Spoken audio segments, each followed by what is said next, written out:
before we start, man, we really can't do what we did last time. We got to be adults about all this. We're gonna stop at a very respectable time. Yeah. Okay. So we're not. I mean, my wife said, "What time are you coming home?" And I was like, "Oh, 10, 11. I mean, it's not going to be 1 or 2. It won't be too crazy, but you know, That was an unexpected, really good time. that was. Not that I wouldn't expect it. That sounded fucked up to say. I thought that was gonna be a really shitty podcast. I was surprised. Like I thought that was gonna be terrible. You never know what's gonna become like one of those. Like, I don't want to stop talking. I was having so much fun. Yeah.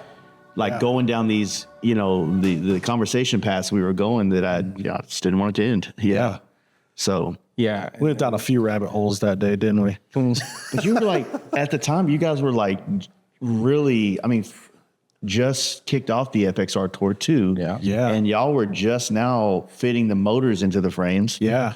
And we still had 6 or 7 months left. Yeah. So maybe 6 months left. Yeah. Yep. So Those things were just frames and motors on the table yeah. on the last podcast. Bro, the amount of fucking love those bikes got when they came out. Yeah, it was overwhelming, dude. It was kind of cool to see someone appreciate the work you put into something. You put a lot of hours and effort in those things. And How do you feel like those builds, maybe the words elevate, maybe the words changed, altered, like y'all's like idea of what y'all were going to be, and maybe like your in depth of like building a bike? man, it really brought us back. I think, I don't want to say like it brought us back to our roots, but we've been putting together, little bobber, XS650 bobbers and sports shoes and stuff for a really long time, and cutting them up and doing hardtails and all that good stuff for a while. And then we got into the baggers, right? So we're still building bikes per se, but we're really just bolting on a bunch of parts. Yeah. We did a few, we took those things down to the frame and did a little internal wiring and some different modifications, but it was nothing to the old level, right? And then when we got into this, it really helped bring all that back. Yeah. Really elevated our welding game, like got back into welding and figuring all that stuff out, fabrication, and also like it expanded just kind of like the parts development mindset and like figuring out tools and things to make that kind of stuff a lot easier for us in the future, So I would say definitely in terms of the brand, when you think of the brand itself, right, it was built on Kleen Moto. Hey, they got a new light kit. We're players in the light game, but that really, we've always from the get-go said, we don't want to hang our hats on that. Yeah. That can't just be it. Yeah. So building those FXRs really allowed us to take some things that we developed for our own personal builds and then, offer that stuff to customers, right? Yeah. So we got the engine mounts, those are out. We got the pivot blocks, those are out. And then we've been getting a ton of requests on the side covers and then the fairing, the turn signals that we did as well. Yeah, those turn signals are sick. So, some of that stuff, it's the parts that have been released, the mounts and the pivot blocks, we're able to produce those so that people can purchase them. Some of the other stuff we really have to look at, like, are we going to have to buy 50 of these things or 100 of these things at a time before we can make them realistically feasible for someone to go purchase? Because it's one of those things, like, it's going to be expensive. Yeah. That's a big, huge block of aluminum. And I think we used up a lot of our favors on these two builds from our machinist. Yeah. Yeah. We use a lot of our favors up on that. So yeah, it's going to cost us when we start actually producing those things. Yeah. But we've really been looking hard at that because we have had a lot of interest in those side covers and those turn signals. Well, even if you took those side covers and you maybe made molds off of those and offered them in, it's a shape, right? I guess the billet aspect plays a part in it, but it's also like it's a unique shape that is not available. And it could, it could be mass produced in some kind of carbon or fiberglass, or even plastic, and still solve the problem. Because if somebody can get, if you can offer a billet set, but they cost $600, $700, $800, whatever it might be, but you can also offer a $150 set. That's the other way. Yeah, because if somebody's going to paint them, hell, like the ones on my bike, you wouldn't know that they were a billet unless I told you that. And unless I say, hey, look at the bike that's sitting right next to mine. That's what they are. The billets I cover. So, but, definitely the builds helped elevate the brand and bring us into the cutthroat parts game. So. Definitely stretching in the parts development game. I mean, it's awesome too to have like folks that were around those events as well, and like learn from them, like Heath Penter and other folks, like talking with them on how to create molds and all these different things. Like it's been good to meet all those folks that were from previous tours as well, and then get kind of some of that knowledge from them as well. So I think that like in terms of like how to utilize the FXR Tour properly, you guys did it right. I mean, the inception, the idea behind it was to create a challenge, push you to be better at social media, push you to rise to the occasion on building a bike and showing up. And all and in between that is all the lessons you're going to learn and the growth you're going to see within your brand. Because you're seeing something that naturally might take place over the course of years being condensed down into one, hyper-focused build if you take it seriously, like I know that you guys did. And I'll be the guilty one to talk a little shit here. We've seen a handful of people not take this shit seriously the last 2 years. Right. In my opinion. I don't disagree with that. Yeah, I wholeheartedly agree. And that was something that when we set out, so like just from the get-go, right, you sent out, like the letter came out, if you're going to accept this, like you need to realize like you're still going to have to work your day job. You're still going to have to run your business. You're still going to have to do all these other things, but you got to be ready to make that sacrifice. And that was kind of one of the things for us, like when we committed to this. Y'all came in the middle. Yeah, man. That was the Or not the middle, like you came after. And if we were going to do this, I mean, we're taking time away from our wives, our family, we're missing kids events and stuff because we're in the shop, we're still doing like a 9-to-5 job on top of this. So we're basically working 2 full-time jobs. And then afterwards, spending time with the family, coming back to the shop at, 9, 10 o'clock sometimes, working till 3. And just getting up, like burning it down at both ends. So for us to commit to that, it was like, okay, there's no way in hell that we're not finishing these bikes and riding them on the tour. Push that motherfucker down. Because seriously, like, hey, give me a rope. You're dragging at the end of the day, all of that sacrifice we made, like missing all those things and taking that time away from our families, like it would have made it worthless. Like, had we not finished it. So like, took it very, very seriously. Very seriously. Going into it, you have a lot of big ideas. I think one of the things, and I'm not a professional bike builder by any means. I've built bikes, but this was the first one that was really under a timeline. Like you come into it with a lot of big ideas, and just from doing your day job and being familiar with how projects run, you have to have a cutoff date where you make a decision like, okay, I need to throw that to the side and revisit it later just so I can get this bike done. And there was a lot of that happened. I mean, we had the big grandiose ideas but in the end, throwing some of that stuff out, we still ended up with that product that I'm super happy with. I don't think I would change much on it. I've tinkered with a few things, like my bike, and his bike too. We went 2 inches higher in the front before this tour, and then I went to they're like 15 3/8 in the back. And it's tall. So I love it. Rode great. I'd never build another turbo bike. I literally thought it was just on the jack. No, I was just resting. It's just resting on the Just jack. resting on the track. Yeah. That's a tall boy for sure. You get like literally get like on one of those creepers you get under a car. Yeah, you can Get under, change your oil. You can slide right under it. Shit's yeah. ridiculous, dude. It's on stilts. Yeah, it's fun though. I'm happy with the way that things turned out, and I would do it again, 100%.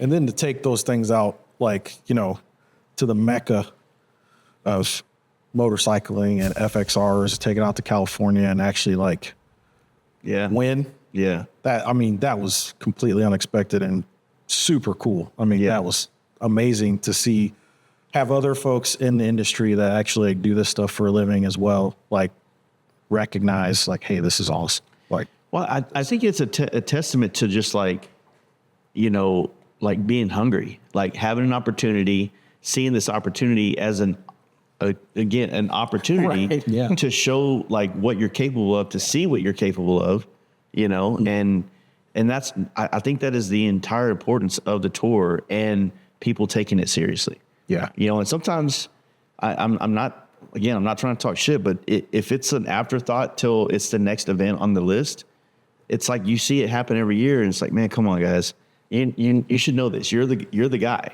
Yeah. Like you should know that this should have been figured out before. Mm-hmm. And every year, dude, I know in my year that we did it, like there was times I was like, I think I'll be able to do it. And then the group, nah, dog, we got you. What you need, and you know what I mean? 100%. Yep. I don't know what was going on this year on the tour as far as like in the group, but it just seemed like had a lot of dropouts, a lot of, I guess it was said best, I think, on Welo's video, the highest of highs, lowest of lows this past year. You know what I mean? Yeah. Yeah. But still, again, some sick bikes. You know what I mean? Yeah. Like, Yeah, those that did come through, they produced. yeah. Yeah. And I think you've had that the past couple of years too, though, right? Mm-hmm. You had some dropouts, but the ones that did make it. Sick ass bikes, and those bikes are still hanging around these days and get tons of love. Yeah. Yeah. So hopefully I wish the same for these last tour folks. Ride those bikes. Take Ride them and the- show them yeah. to the rest of the bar. Show them Yeah, the rest of the absolutely, country. dude. Take them around for sure. Because that's what you built those. Obviously you built them to ride them right, but like you said, it's an opportunity, and it's a huge opportunity, really, when you think about it, to be associated with the Born Free name. You've got an event that's. I really think that the opportunity is internal. And I think that's the one misconception about it. I think that's why you see some people not take it seriously, because the opportunity is in the results of what you create, right? If you think the opportunity is just because of an entity that's going to somehow bolster you onto some kind of stage, Right. No. Your bike is the stage. Yeah. You have to build it. If you build it, it will show the world what you're capable of. If you're only doing it because Born Free is going to give you a share, or the FXR Tour is going to give you a share, Right. You're not realizing that like what it is. You know what I mean? Yep. Exactly.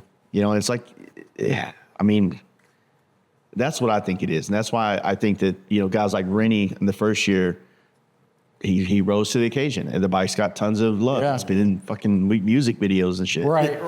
Yeah. It's done well for him, but he built it and then he brought it places. Right. He showed, like, one of the gripes at the beginning of the whole deal was like, you're building a bike that debuts at the end of the season. Yeah, I know. But it's also a perfect time to reach out to Mama Tried and show them what you got and see if they might be interested. Right. Reach out to, the Cycle Showcase, get ready for Daytona, get ready for Born Free Cali, and you take it and do the tour or do the rounds with it and show the world, and you'll get you'll get what you were wanting out of it. Yep. Yeah. That was one of the things that was really awesome, because as many times as we've been out to Born Free, for whatever reason, we never are able to like make a lot of time to like go ride around there. Yeah. And I got to ride, like, finally, it was a thing with me. I wanted to ride one of my bikes down PCH. Yeah. And we got to do that this year. That was freaking amazing, dude. So yeah, I'm super stoked. And It we're was- guilty. I mean, we trailered those things all around the country this year. We do, but we're going to like different shows and stuff like Yeah. that, right? Like, But we did ride them at those locations, Yeah. Yeah. which was nice. Well, the thing is, like say your bike, you know the road's gonna eat that alive, going from here to California, fairing, the lowers, Yeah. the heat. It's the middle of the summer, you know, like Yeah. it's just not. I understand that, right? It's not. And I think that like me early on in this podcast talking about ride your shit, blah blah blah. Look, most of us have already done Yeah. it. Right. that's Like, that's what put we in my always say. We've done our miles, man. Like, Yeah. you know, we've done several cross country trips to California, to Born Free and other events. Yeah. We've done several back and forths from Sturgis. You know, like we've ridden our bikes. and for you to get to the point to show these bikes in all their glory, they need to be clean when you get there. yeah, You know what I mean? yeah, Yeah. absolutely. It was awesome to have like shout out to Frank Rosales for allowing us to ship those bikes to his house and taking care of them while we were off playing at Disney, and then we just got to go over and pick them up after eating churros for like 2 days or whatever. we just Your bike was so slow. we just roll over and we're like, pick up our bikes now. Yeah. So big shout out to Frank. Thank you, sir. He's a solid dude, man. Yeah, I'm actually interested. I'm interested to see what comes out of the tour next year, and see what guys from the tour capitalize off their builds, taking it places. Yeah. Yeah, it's interesting to see. How do you feel about like? I mean, now that you built them, I mean, what's kind of like? I mean, you built them, you toured them all year, right? Yeah. So what's kind of like what are you itching for now? Honestly, I want Our old news. Yeah, those are old news now. So we got to build something new, right? So I want to build another FXR. Go figure. Yeah. I think my next bike is really going to be. I want to do the triple crown on it. So it's going to be kind of a high and tight classic, but with a modern touch still, and then something that I can actually like travel on comfortably. And with the Dynamids that we put on these things, like those are the most comfortable set of mid controls. I mean, I've got hog halters on my bagger and all other stuff, but like I don't get fatigued. My knees and my hips aren't hurting every 100 miles when we get off. Like it's actually a really comfortable setup. So I think just something real high and tight, something that I can tour on. And then if we do come to a place where, got some good roads on it, I can still get down when I need to, but it'll be a lot more nimble than the bagger, I'll wait till he's about a quarter of the way along, and then I'll come in with an idea. That'll be my build. That's his favorite thing. That'll be my build. That's his favorite thing. Yeah. You lay the foundation in the heat. He builds on top of that. Yeah. He's like, oh, you know Hey, what? go ahead and pour this out of your house. Give me a little extra. Exactly. Yeah, That's save his some of that's that his favorite concrete. thing. He'll come in and be like, it would be really cool at like the 2 o'clock hour or whatever when you're like dog tired and you finish this design on something, and he's like, it'd be That's cool. how good ideas come about. It'd be cooler if we did this. I feel like that's what's going to happen for sure.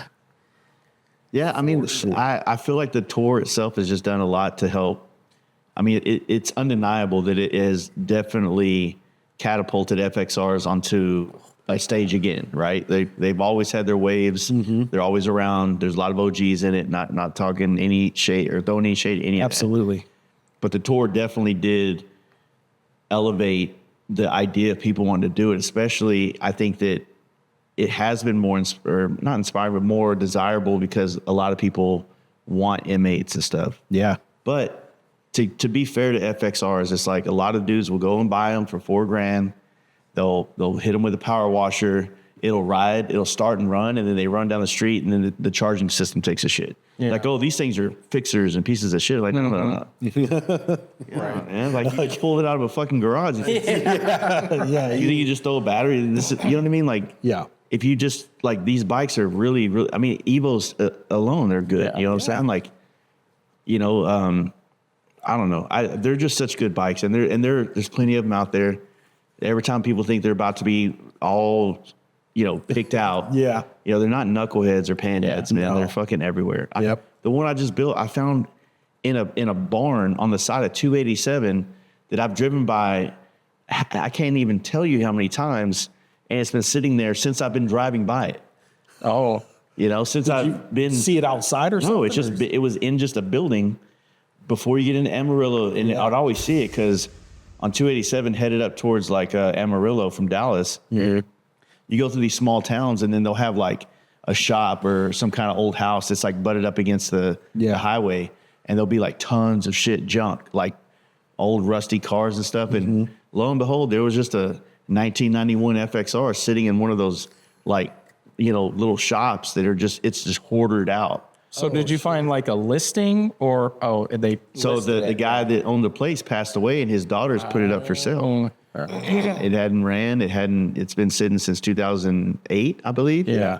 And, picked it up, got it running, but was like, all right, now I'm pulling the motor out. Yeah, I mean, like, what's the word? What's the point of it to get it running at that point? Yeah. You knew you had an idea for it. Originally I wanted it just to be I wanted to have a cheap FXR Okay. that, so when people fly in or they come through, that I can put someone on a bike and we can go rip around town. Yeah. Yeah. And that was literally what it was going to be. And then the motor had the shitty powder coat on it, right? So when I power washed it, it Flaked took the rest off. Yeah. And so I was like, man, I'm going to have to pull it out to like spray paint, like put a new coating on it. I wasn't going to, like I said, I wasn't trying to go show bike. I just wanted to clean, Right. put it back out there. And then while I had it out, I started taking the covers off because I was going to, tape it up and clean it up. So I was like, let me check the run out while I had the cover off. I was like, Yeah. it was bad. Yeah. But come to find out, it was spec for Harley. Oh, really? Yeah. Okay. Because once we split the cases and then you put it on like a balancing deal, Yeah. a truing stand or whatever the fuck those are, the run out of that on the races for the cases was in spec to what was written on the crank. So it was the actual, like the bearing that just needed to be replaced. It was probably the bearing or something like that. So basically, or if you think about it, what's spinning here is one, and then what's spinning out here is like massive. Yeah. So, because what happened was Rennie had a motor as well, same year, 1991, and we checked the run out because I went down there to go buy it. And I was like, hey, man, you just check the run out for me real quick, and same exact run. I was like, how the hell is both of ours, Yeah. 16 thousandths, Wow. like a lot And that was within spec. from what was written on the side of the crank and what I noticed and all the things I found. Well, Send it. yeah. Well, it's not Throw like the motor a back together. cam plate the way like the twin cams and the M8s are, right? Right. So, I mean, of course, I'm probably going to sound like an idiot to all the mechanics out there, but like it's just a gear drive thing that runs the oil pump. Oh, okay. So I think that you have a bigger tolerance for that as long as they can still engage. You know what I mean? Yeah. Yeah. As opposed to like those little fucking whatchamacallit, I forget what they call them in the like the twin cams. Like a gear rotor in the Yeah. Those have a higher tolerance or something like that. Yep. I'm full of shit. Don't take my word for it. I don't build engines either. This just seems like logic, like, oh, well, if this is a gear drive, this thing's turning. Right. This As long as it's catching, it's like a screw, it's like, fuck, it'll turn it, I can do some cams and a big bore kit, but if I needed someone to really build me an engine, I would not have a problem taking it somewhere. Yeah. Yeah, I think most of us are like that, and I'm glad I did because taking it to have it done, like I got to feel it's still a stock 80, I believe, Evo, but just feels so fucking good and stout. Yeah. You know what I mean? And there's a feeling to those motors. And that's kind of one of the things I've been talking about a lot I talked about with Kyle last. I was like, there's a feeling, an inmate feels a certain way. An Evo feels a certain way. Yeah. A shovelhead feels a certain way. And if you can enjoy them for what they are and not pit them against each other, like what's better, That's right. like no shit, an inmate's better. Yeah. You're comparing apples to oranges. Like, you know what I mean?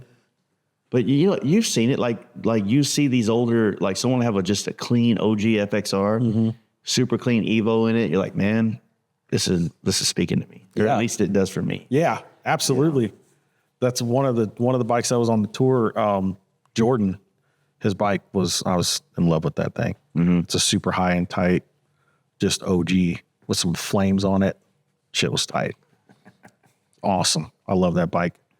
He always talks about flames. Maybe one day he'll actually put flames on his bike. I don't know. I don't know. I don't know. If I could go that far. You know what I mean? That's a little much for me. You don't want to be all flamboyant and drawing attention to you. There's a lot of flames out there right now. Like, Well, I think there's a lot of flames are FXRs things, too. You gonna right? stop doing that? That's no. Well, no. Okay. I'm never Time to stopped. start building dynas. Yeah. Dude, they're fucking cheap right now. This guy. I've been looking for a DX frame. That's the problem is like all the dynas I want are the ones that everybody wants. Like Yeah. Exactly. it's like that and the Lowrider S are like the ones that you can't find a good deal on. One of our buddies was like, man, just buy a regular one and just de-rake it. I'm like, fuck, I don't know, that's too much work. Yeah. I'll try and do that. Nah, that'd be a pain in the ass. I've seen a couple. I'm not familiar with the platform. So I would like to have a full roller if I could. It doesn't even need the motor, just, full suspension, everything, wiring harness. But even that, it's like, I'm being cheap too. I don't want to pay the $2,000 for it, Yeah. knowing that I'm just going to rip everything off of it and do I something. feel like you could find those pretty abundant. You know what I mean? There's not a lot around this area. Yeah. I think I need to go. You got to do like you got to do that Facebook thing where you like move the Yeah, start moving the dot everywhere. Casting that real wide. 500 mile radius, Wyoming, New York. Fucking auto trader. Yeah. Like, mean, Jason, I'm coming to stay with you. I gotta pick up this. Right. Yeah. I had found a T-Sport like probably 2021, I think. It was in Louisville, Kentucky, and it was a decent price, and it had the fairing and everything there. It didn't have the bags. Okay. But the bags it's hard to find really clean bags on T-Sports, so most people end up putting leather pros on it anyway. But the fairing is, one of those things. You want that with all the mechanisms, and the rest of the bike is kind of like it's a Dyna. It's just the same old shit, right? Yeah. But I'd always wanted a T-Sport. And I think that like what happened was I had done the T-Sport, but I was still more bagger centric at the time. Like I really enjoyed riding the bagger more.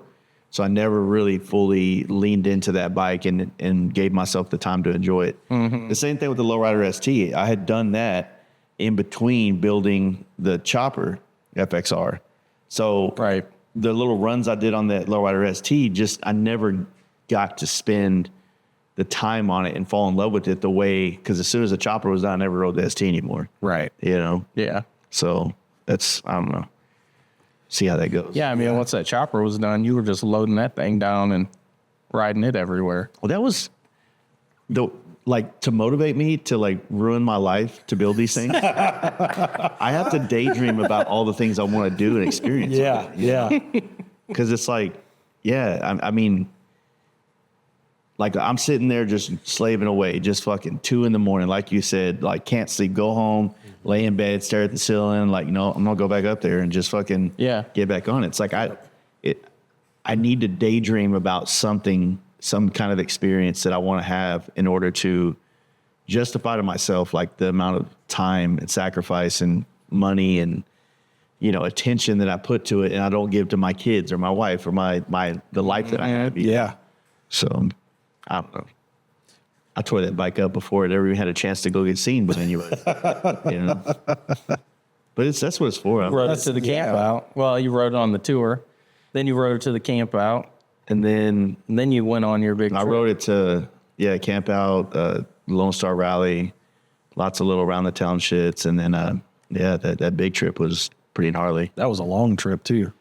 Yeah, I don't say. I think. Discovered some things about myself. Yeah. I think we missed Sturgis that year because we were here building. Yeah. Right? We were like, we got to stay here. We can't even try to go. Yeah, and that I think we had just done Milwaukee like right before then, and everybody's like, "Are you going to Sturgis?" We're like, "No, we shouldn't even be here. Honestly, we should be out working on these bikes." Yeah, because we started on those bikes, and then it's immediately like, oh, let's go to Mama Tried. So that's just a weekend, right? But that's a weekend that you could have spent doing all kinds of shit. And then we went to the camp out, and then right before that, it was Arizona Bike Week. Yeah. For like 2 weeks. Yeah. That one's a long trip. Yeah. So, and then it was just like one after another. We were spending so much money to build these bikes that it's like, we can't not go to the rallies because we make good money, doing light installs. So it was like, but Sturgis is so expensive to set up places. And that was one we never go and vend out there. Yeah. We enjoy the people and just the company too much to go just spend our time in a booth. Yeah. Yeah. Yeah. Traveling. I mean, it's kind of like one of those things where I always wanted to travel on a bike like that and see if it's something if I wanted it. Being gone from home was that enticing, because when you leave to go on a trip, you're like, dude, I can do this forever. Yeah. Right. Yeah. And so I kind of wanted to put that theory to test. And I definitely, really miss my wife, really miss like my life that I had at home. You know what I'm saying? So I feel like this is the least traveling I've ever done in the last 7 years. This year, I have less than 5,000 miles on a motorcycle. Shit, that's probably the same for us. Yeah, we didn't do a whole lot this year. Last year and this year, this year we did a little, obviously more than last year, but we haven't done a whole lot of miles this year either. We need to that's one of the things, obviously, when we sit down and do like our yearly planning, we need to figure out how to do that, do more riding this year for sure. If you just have one good trip that like really checks a lot of boxes for you, and then and then spend the rest of the year doing building this brand that you guys have, right? You know what I mean? Yeah. Well, and I think I had a little more than you. Yeah, you did. Because I did do the trip to Arkansas with Kyle and Steve Chamberlain and a bunch of other Midwest guys, so that was a good one. That was probably a couple thousand miles, and then the FXR Tour. And we did ship the bikes to California, so we did ride when we were out there. Probably did like 300. Yeah, 400 miles in between Disney days, and then Sturgis we didn't ride a ton. Yeah, but Sturgis this year felt kind of like, I don't know, man. Like I just felt like I didn't need to go.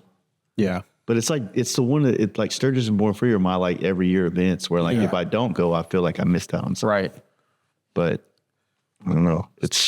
Sturgis is kind of cool for us this year. It was a lot different. What was y'all's moves up there? So we stayed in Spearfish, which we never stayed in Spearfish, and that was pretty awesome. Being up there near the hotel and everything. Made a lot of new connections, a lot of good friends up there. Just all the moves were different this year, like usually you can kind of, how your Sturgis is going to go, generally speaking. Like, generally speaking, you get there and then, like, at some point, we're going to go down to Monty's and then everybody's going to be at Monty's booth, right? And then we'll all disperse from there and then come back together at some point somewhere, whether it's at Saddleman or whatever. Yeah. And then later on, we'll see you guys at like the FXR show at the Chip, or used to be like hardcore out there too, right? But that stopped. But like you just knew like where everybody was gonna be and like what like all of your events were kind of just like planned out. This year was just way different. Like every day we went up to the hotel for breakfast, and that was kind of a new experience for us, obviously, because we'd never been up there, but it was like a bike show in the parking lot every day, which was kind of cool. This is a very different group of people that we were trying to ham straight up or what? We were just staying up there with Tony. Ramjet? Yeah. So we were up there with Tony and his crew. That's who we stayed with up there and had a good time. It was awesome, man. I got to the dinner late on, was it Friday or something like they do the dinner there? Yeah, I think so. Yep. And, I was like, I kind of wanted to go, because I did that bike for Zach Ness and hopefully trying to get some more opportunities to paint for some more of those people. Like, everybody, hey, I still paint bikes for a living. Right. I tried to quit. I tried to quit. And my bank account said no. See the way my bank account works is I got to check in the savings. But Yeah, it's crazy. Just 2.5 years ago or 2 years ago, I was like, I was on track to kind of not quit painting altogether, but like really substantially lower how much I would do and focus on the podcast and some other aspects of the brand. And then economy said no. And now I'm like trying to also do something which is custom paint in a very shitty economy, which is not great as well. So yeah, that year leading up to the election, and then obviously, 6 months, well, probably even we're still seeing it now post-election. Yeah. I mean, it's tough on everybody. Yeah. So Yeah, definitely. you can ask any large organization too, and like they can look at their charts and see. Yeah. It's the same way. Hopefully by next year it'll. Yeah, man, it's just I don't think that I don't definitely want to take this to a political route, but I just feel like there's too much attention towards all the political shit going on. Oh yeah. And it scares everybody in the world to spend money, which rightfully so. Yeah. But it's like God damn it, dude. Like Can we just get back to riding motorcycles? Yeah. Like I'm literally that dog on that meme where everything's on fire and it's fine. I just want to go ride my motorcycle. It's fine. I just want to build and ride motorcycles, period. Like I don't want to go have to fight the freaking Civil War or any of that shit. I just want to ride motorcycles. Yeah, we'll see, man. Fucking Yeah, we'll see. We'll see about that. I'm not ready to forage for food and all that crap, dude. I'm just gonna stock a lot of peanut butter. There you go. Twinkies. Yeah. So we never go bad. Yeah. I'm gonna kill myself with fucking obesity. Twinkies and Spam. Yeah. Yeah, it's I think that coinciding with when they dropped the new bikes, and there was just a lot of things that happened that kind of, I think, contributed to a lot of our attention spans going to other bikes rather than baggers, and then you add the fact that we've been riding them for the last set amount of years, right? Yeah. And Well, not me. Mine's blown up, but yes. You couldn't keep up. Yeah.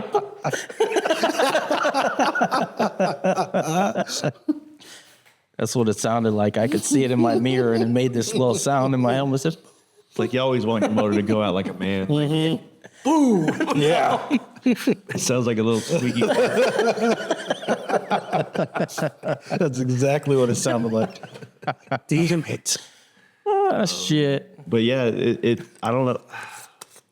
The FXR stuff has just gotten, it seems like it grows every so much a lot, but I think a lot of people are finding that it's a good alternative. And, for what sometimes people are spending on a swing arm, they can actually pick up a motorcycle. Right. Exactly. And I thought maybe it was just me because I was, that wasn't ever in my purview like FXRs. Yeah. Number one, I didn't come up on Harleys. I rode sport bikes and all that stuff and got my first Harley, like 8 years ago or something. Yep. Bad influence. Yeah.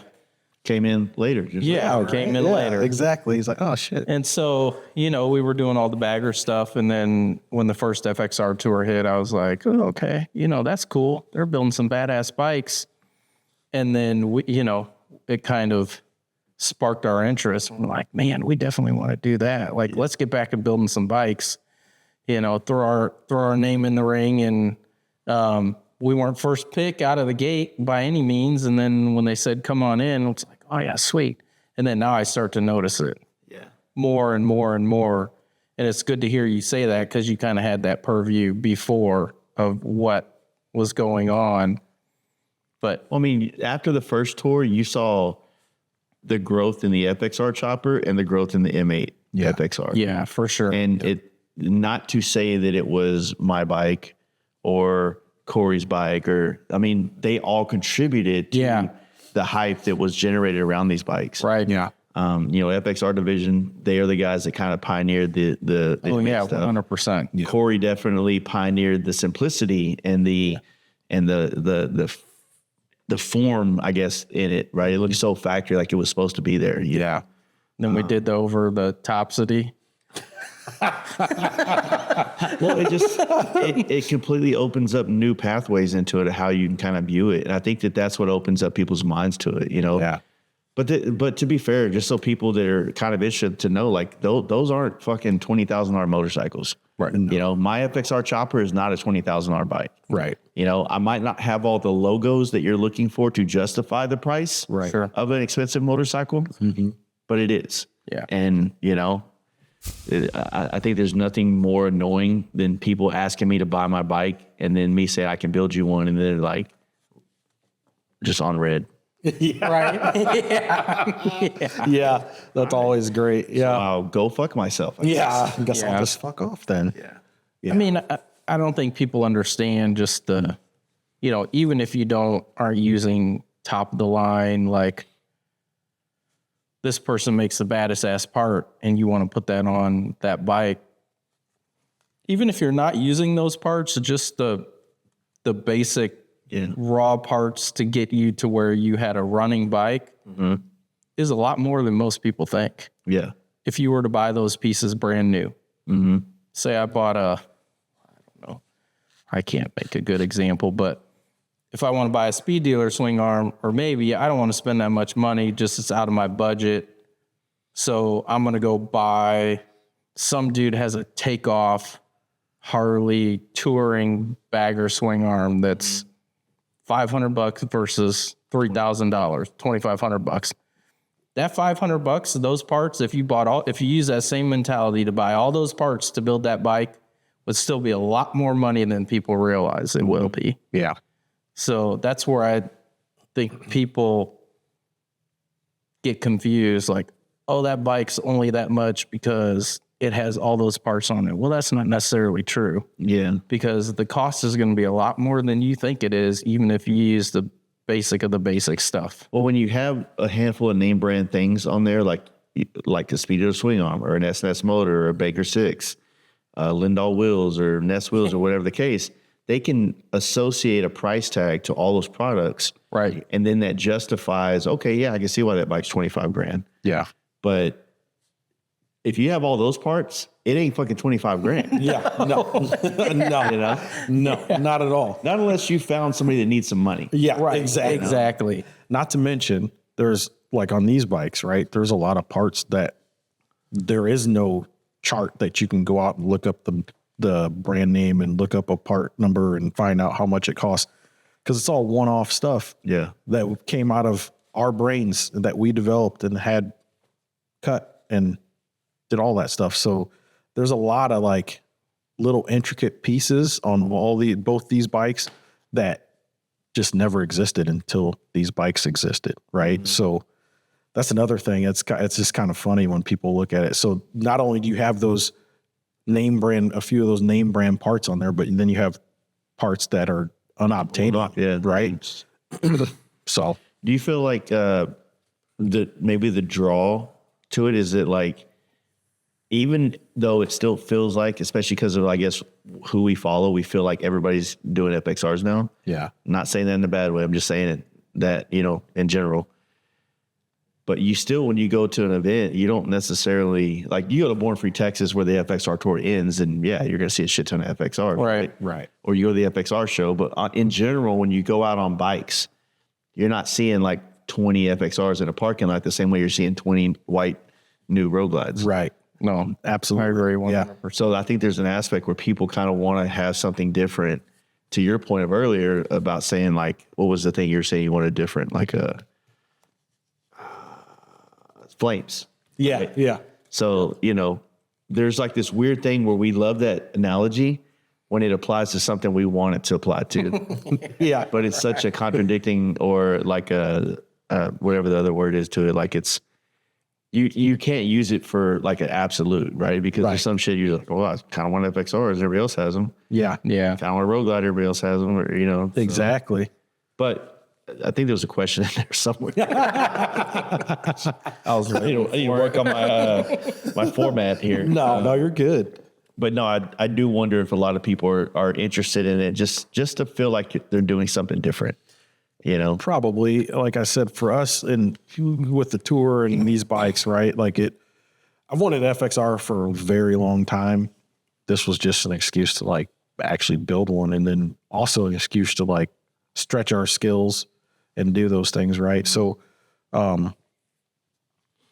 getting back to where we're doing a lot more than just like bolting on parts on these bikes was awesome. Yeah. That's an awesome feeling to like stretch your skills and like learn new ones. I think that was one of the biggest draws for me anyways, on doing these things. And then like, once you stretch those out, then you've got a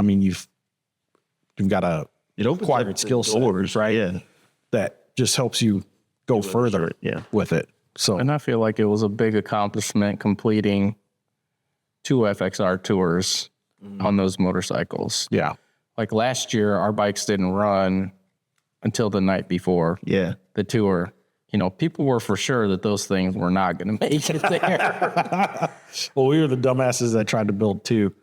And we put them on the trailer. We got them started the night before, and we rode them the whole tour. And this year, you know, rode them the whole tour. I mean, don't get me wrong. There were little hiccups here and there, like my kickstand broke, but it is what it is. No big deal. We got it taken care of. I had some grounds come loose. So my bike wasn't charging. Or, I mean, his is good now that after we fixed the ECU issues, but, Yeah. you know, just little quirks, but also going through those bikes and building them by hand, you kind of knew where to start to look. Yeah. So, I mean,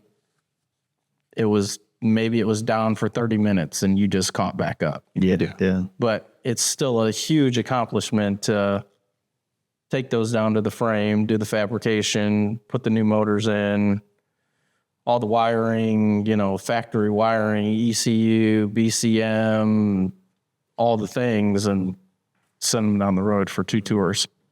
And if I don't have a new one built by next year, I'll send that thing down the road again Yeah. and just send the lowers to Jeremy every winter to paint it. We already got to send the lowers of Jeremy. Yeah. Yeah, they're a little salt After and that, pepper. after that little kickstand incident. Yeah. Yeah. They'll catch a lot on there, you know? Yeah, down on those roads were salt and pepper and up everything. But it was so good. The roads were so great this year. Yeah.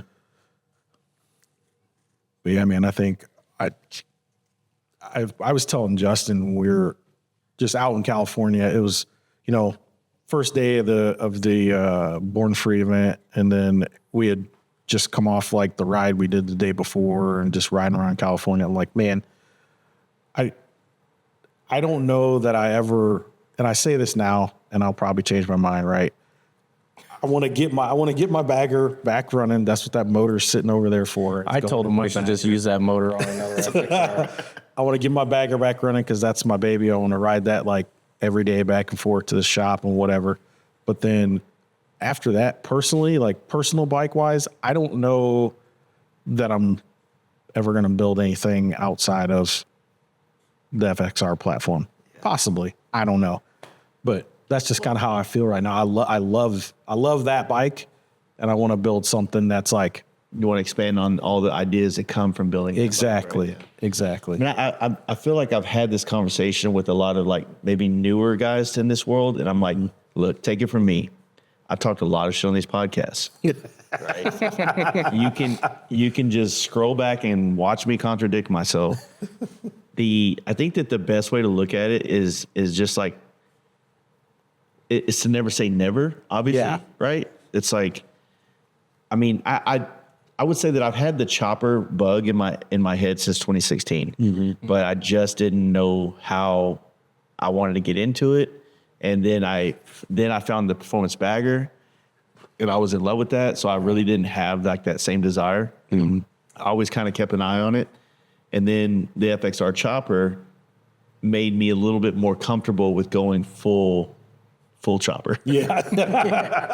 And so You had to ease into it. Yeah. Dip the toe in a little But bit. I mean, for me, it's different for everybody else, and that's what I keep trying to explain to a lot of people. It's like my reasonings for wanting to do that is partly like what you just said, to expand on some of these skills that I acquired in the processes of doing the bike with Corey, the FXR chop and the and stuff like that, to where now like I really have this desire to do that myself. Right. You know what I mean? Like I want to be able to, and I have a great resource in him, and he's been a mentor and teaching me a lot this year. So I want to be able to step out on my own a little bit and try these things and know that I have the right person behind me to check my work and then, you know, get me on the right path. And, you know, the chopper just opens itself to no box that you have to fit yourself in. And I would say that that's also the FXR world. Like there really is, I think, some untapped potential in where these bikes can go. You know what I'm saying? I never thought I would like a high fairing, you know, and all of a sudden I'm like, kind of fuck with it. Yeah. I kind of fuck with it. Yeah. Yeah.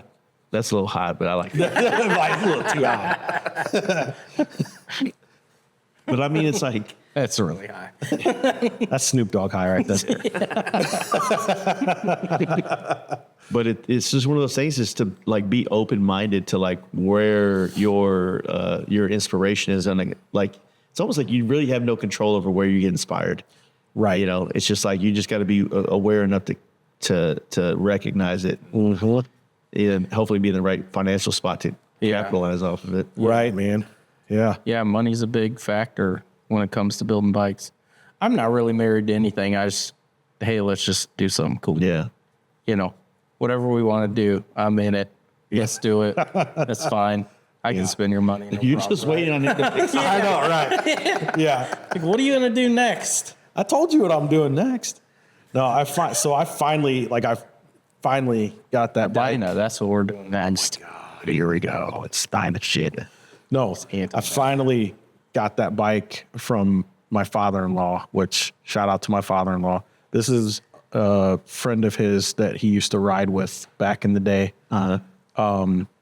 And he acquired that bike after she passed.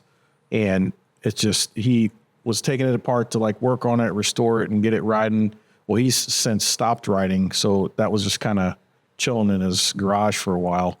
For the people that can't see it, what is Oh yeah, it's a 1991 FXRS. So I think Same thing I had. Yeah. Same thing I just built. Yeah. yeah. So I think the goal with that one, like I said, is just a clean, classic, high and tight FXR.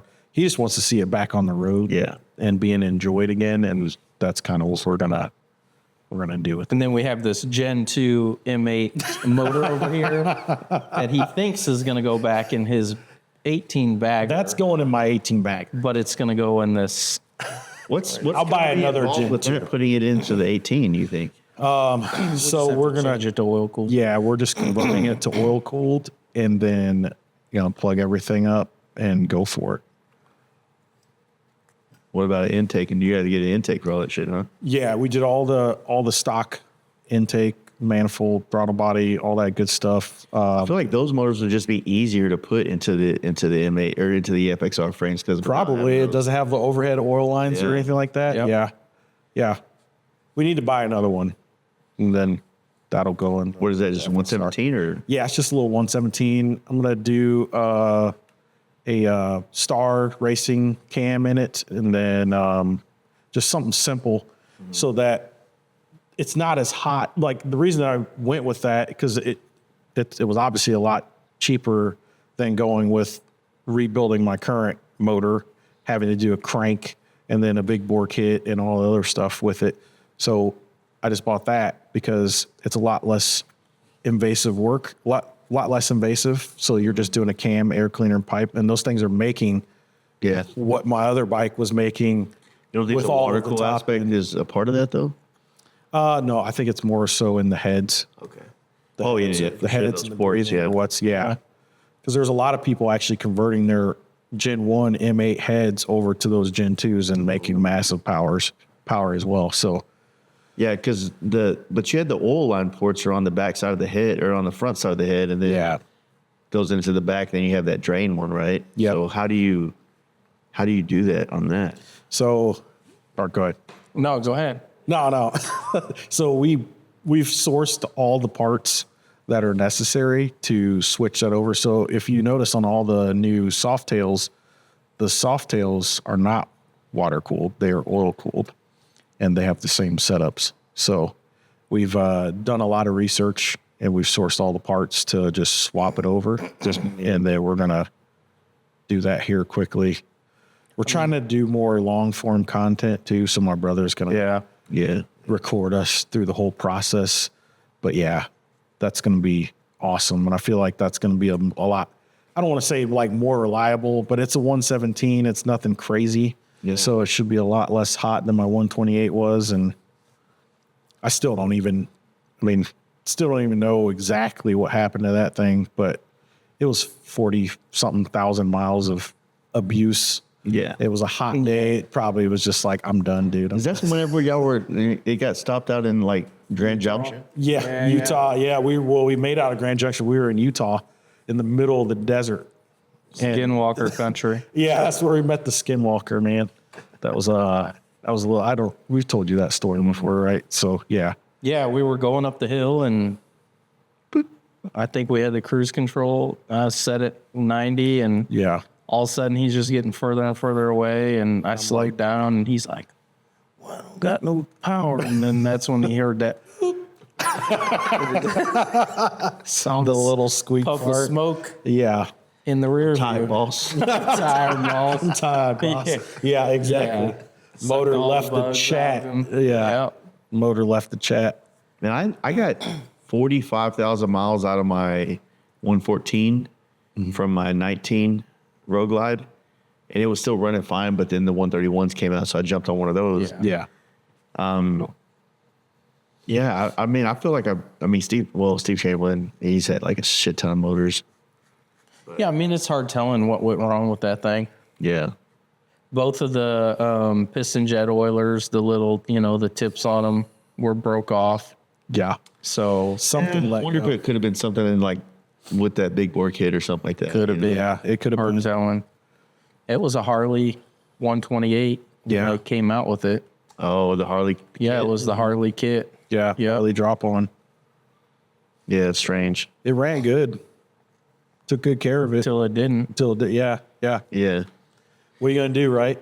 Yeah, I guess that's kind of, I don't know, it's kind of like where I'm at with this. Like, there's a part of me that feels like an M8 with all the bells and whistles, like y'all's bikes, set up to tour, and then you're done. Like you don't really have to. You can tour with the best of them. Yeah. Right? Yeah. Probably even get better gas mileage because the bikes are Right. Way lighter. Yeah. Yeah.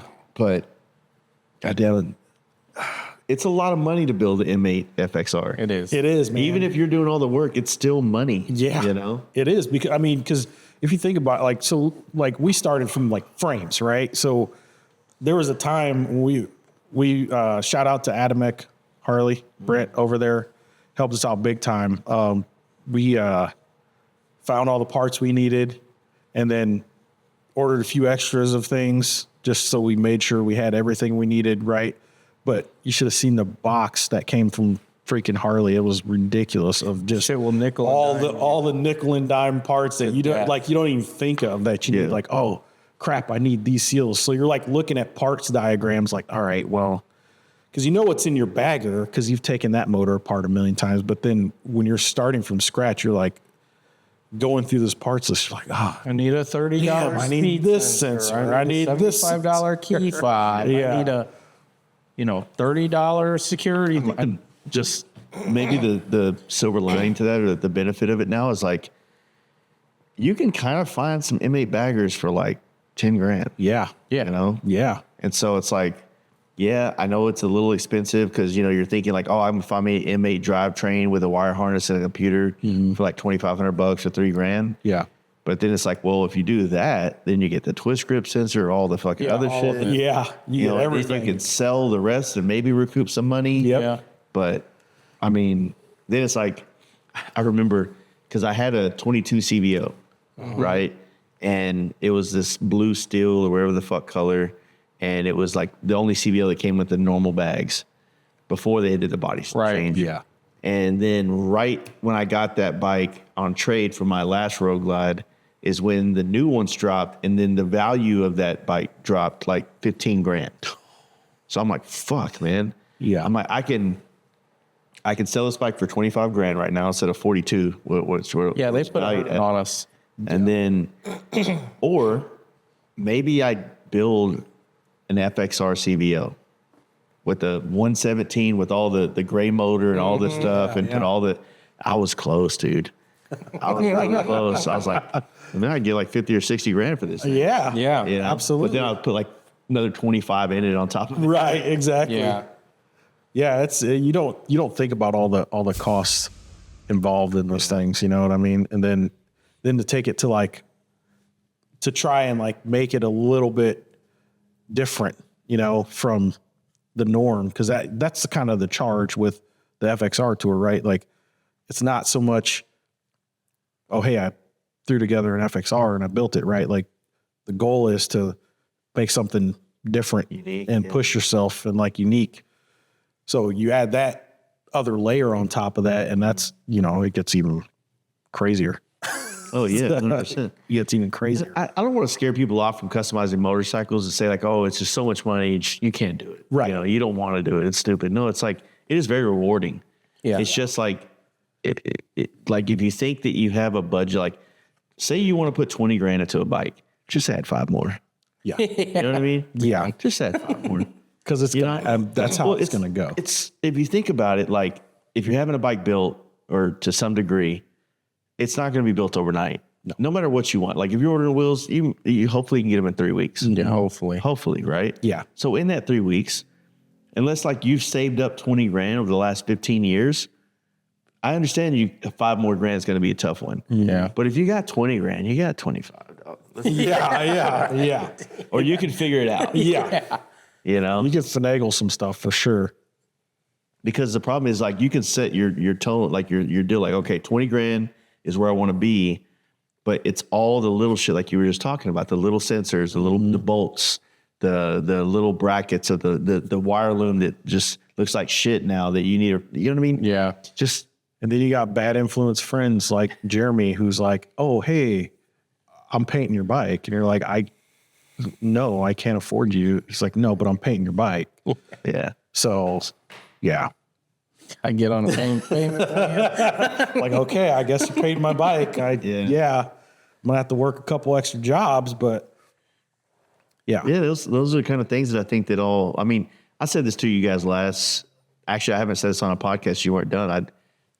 Somewhere I said it. Maybe it was when I was drunk on the microphone at the pre-party, but I was like, you guys did a great job of applying what I've been bitching about for years, a custom paint job. Mm-hmm. It's not wild, but it's tasteful, and it's not something you can get from the factory. Right. And to me, that's the thing that draws more attention. It complements what you've done to the bike, and that's what's important. And they both look badass, and they're they're going to go down in the history books of FXRs. You know what I'm saying? Yeah. I think so.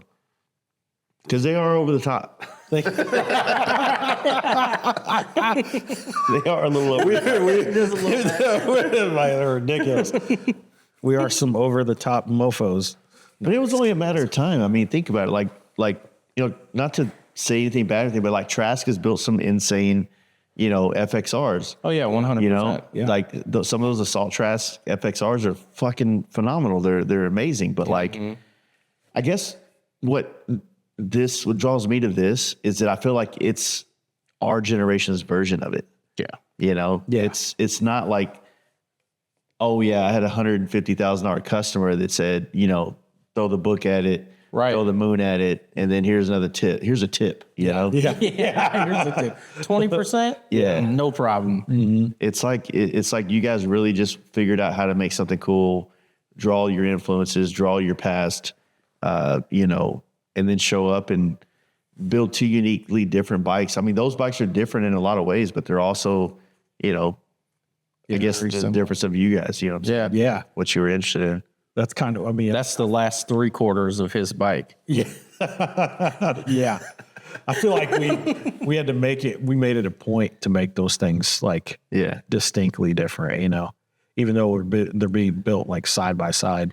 But even to your point earlier, like you already have other ideas and other visions for other FXRs. Yeah, dude. That's what's so great about that platform, because, and I've said this so much over the years, is like, I think this bike is a rite of passage to be a custom bike builder, right? Because if you can't make that bike cool, you are not going to make any bike. Right. You don't have to do much. Yeah. You know? But because there's options, there's directions, it opens up a bigger thing than the Road Glide. Because the Road Glide's kind of fixed. This is what it is. Right. It's this fairing, it's these bags. There's a couple things in between you can kind of change. in a box. But it's a very confined place to customize and be creative. Yeah. You know? At the end of the day, you're bolting on the same parts. They just might be from different brands, Different finishes. or whatever, right? That's ultimately where you're at with that. And that's kind of one of the things again, that's kind of one of the things that I was talking to Justin about. Like that's why I'm so deep into these things right now, these FXRs. And again, I've loved them from the get-go since I loved Harley Davidsons, but this was just my opportunity to finally build one. Yeah. And now that I have this one, now it's like, I want to build another one. They really are like crack, dude. That's what I'm saying. Yeah. Just do a dot. He's so anti-dyna. I am, well, We're going to build a dyna. yeah. You got to check all the boxes. You got to do You one of got to everything. do one of everything. Yeah. So, Do a Dyna. You know what we haven't seen on a Dyna yet is a ST fairing. Wait, what? Have we seen a Dyna ST fairing? Yeah, there's a dyno with the ST fairing on it, right? I know we've seen a dyno with the ST fairing. I mean, I don't follow a lot of Dynas. I don't know if I can do that. I think we surely have seen a dyno with ST fairing on it. I'll have to think about that. Y'all remember the Texas Hill Show, like, what, 2 years ago now? They had that FXR with the ST fairing and the ST bags. I forget whose FXR that was. Which was that? But it was like legit ST bags. and all that Yeah, shit. yeah. I think Trash just did one too with ST bags on The it. blue one for Yeah. Mark. Owner Yeah. of, Cave Creek. Yeah. And I was like thinking, I completely forgot He that. kept, when we were out at Cave Creek last year, he kept saying, how much you want for that? It's like 80. He's like, give me 60. I'm like, 82. And then he shows up and we see him at Sturgis. He's like, oh, I just had Trask build me a 100,000. like you could have had this one for 80. This one. Come on, man. Yeah. Yeah. Mark's a how riot. Yeah, he's a character. Yeah. For sure. He's a good guy though. That's how it works, right? Though, like, this inspired you, Yeah. Yeah. and I built this one, Yeah, right. And then I built this. and you could have had me just build the more street version, Exactly. Yeah. Exactly. but you chose to go to a completely different person. Yep. Yeah, that's. And I get it. I guess I'll think, go for he's probably really good friends with Yeah, Nick and those guys out there. Yeah. They're best of buds. So, Yeah, I watched their YouTube video. They were doing that bike. It was pretty cool. yeah. You know, Yeah. And they were like wrenching on it at Sturgis, trying to get it running. Well, I could have done that for you too. We're used to that. Like, yeah. We definitely are. That's for sure. Depends on the components that you use. But I think it's strange because, like not strange. I just think it's maybe a topic of conversation where to get to these levels of bikes, to get to like what Corey's built or what FXR division, obviously what we're talking about Trask, Yeah. these are expensive, right? And there seems to be a customer base out there for it, obviously. Yeah. But I don't know. It's like, how do you not go to that extreme every time? Because once you like know what you can do and where it can be, can you be okay with not doing those little things to this bike? Nope. You know? No, I dude. don't Like think so. once you do it to a certain level, like then it's like you're not going to go Yeah. below that level again. You know what I mean? It's always just going to be up and up and up. Yeah. And I Just seeing what little things, and whether that be, testing out your skills on something like, oh, I want to see if I can do X, Y, Z on this bike this time Yeah. myself. Like, doesn't matter what you do. And I hope I don't shoot myself in the foot, but my other problem is I don't think I would ever actively advertise that bike for sale. Yeah. Yeah, 100%. Yeah. Like, I feel like I have too much time and effort into it, that if you want that bike, you need to approach me with a serious offer. Otherwise, I'll sit in a corner. I don't even care. Yeah. It's not a bad legacy motorcycle to keep within the brand. Yeah. And that's kind of the other thing. Like I'm hanging out with the Nesses too much. You know? And like I see their collection of bikes that they don't even. Right. Yeah, it's in the museum over there, dude.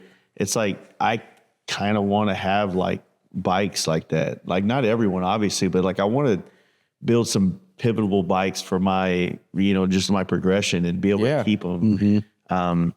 And use them to like obviously like open the door to build new bikes. Yeah. On this trip, my last FXR that I just finished is what's opening the door for me to build this bike for a client. Yeah. And I've been so hesitant to build or customize bikes for people over the last like 8 years because I used to have really bad experiences with it. Yeah. It's like when I do a bike for myself, I don't have to convince myself to do this. Or actually I do. I have to convince myself to do this or talk. You go through all these like ups and downs of like, ideas and emotions and all that shit and then the anxiety of like choosing it. And then when you finally sit it down on the bike, you're like, oh, that's a good bike. That's fuck yeah. And that's been a big struggle for us, like commissioned builds. Yeah. We get 4, 5, 6 DMs a week. Like, hey, how much to do an M8 FXR? Yeah, but do you want to do an M8 FXR where the dude's just paying you to do that? You know what I mean? Like it feels like I would want to do that. Yeah. And like finish it because if there's just I don't want to just do a frame, and we tell them that all the time. Like we're not FXR division do a frame. does that. Yeah. They offer that service. FXR division, they offer that service. They're the godfathers of this shit. Like they do that. They have that down to a science. If you just need an M8 FXR frame, go to them. go to FXR division. Yeah. If you want to spend, maybe we'll take it into consideration. But then you start throwing out numbers like, well, it's going to take you at least 40. What 50. do you think? What do you think? I don't, Not to scare people, but to be honest, like, what do you think people need to set their sights for to just literally have an M8 drivetrain, not a bike build, an M8 drivetrain in a bike that you can start? oh, that you can start? Meaning, yeah, so tank fab, all the stuff involved with it to start it. Maybe not painted, maybe not bodywork, none of the other shit. Just a raw roller. You could ride it down the road. Yeah. Stock wheels. You're just focusing on the drivetrain and putting that out there. Wow. 35 to 40 grand. What was the question? Just question a is- raw ass. So you're not building a bike. FXR. You're not like putting wheels and swing arm and all that on there. I mean, I think you have to do some form of swing arm, don't you? Yeah. On it. Okay. So Yep. you're taking an M8 FXR and you're just making an M8 motor in it, the cheapest one you could find, but let's just say for shits and giggles, you have $5,000 in a drivetrain with like the motor tranny primary starter. Is it unrealistic to say you have the wire harness in a computer, or is it better to go with like a Thundermax and a NAMS?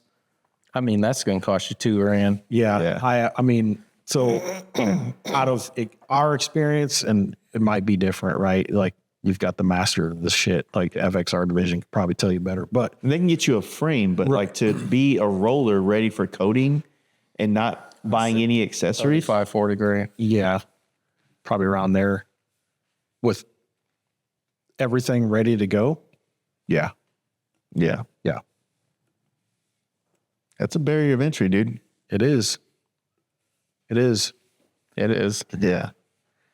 But I mean, I think that like there's gonna be, there already is, like a lot of people know how to fabricate, right? That's definitely not an uncommon trait.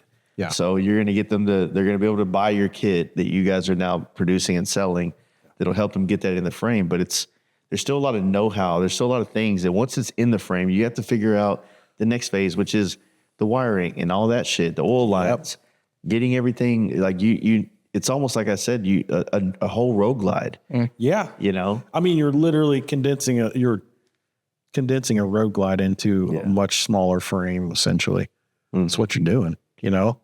And yeah, that was one of the benefits of doing this, right? So, I mean, we were able to come up with and develop different parts to kind of make this a lot easier, because we knew when we started these things, like we're doing another, like we're going to do more. We're never not going to do this. We're never not going to Oh, you got me. Oh, darn. So yeah, like we're doing another one. So we got to make this easier for us. So that's where a lot of our like parts and things come about, right? From needing to solve a problem. So Yeah.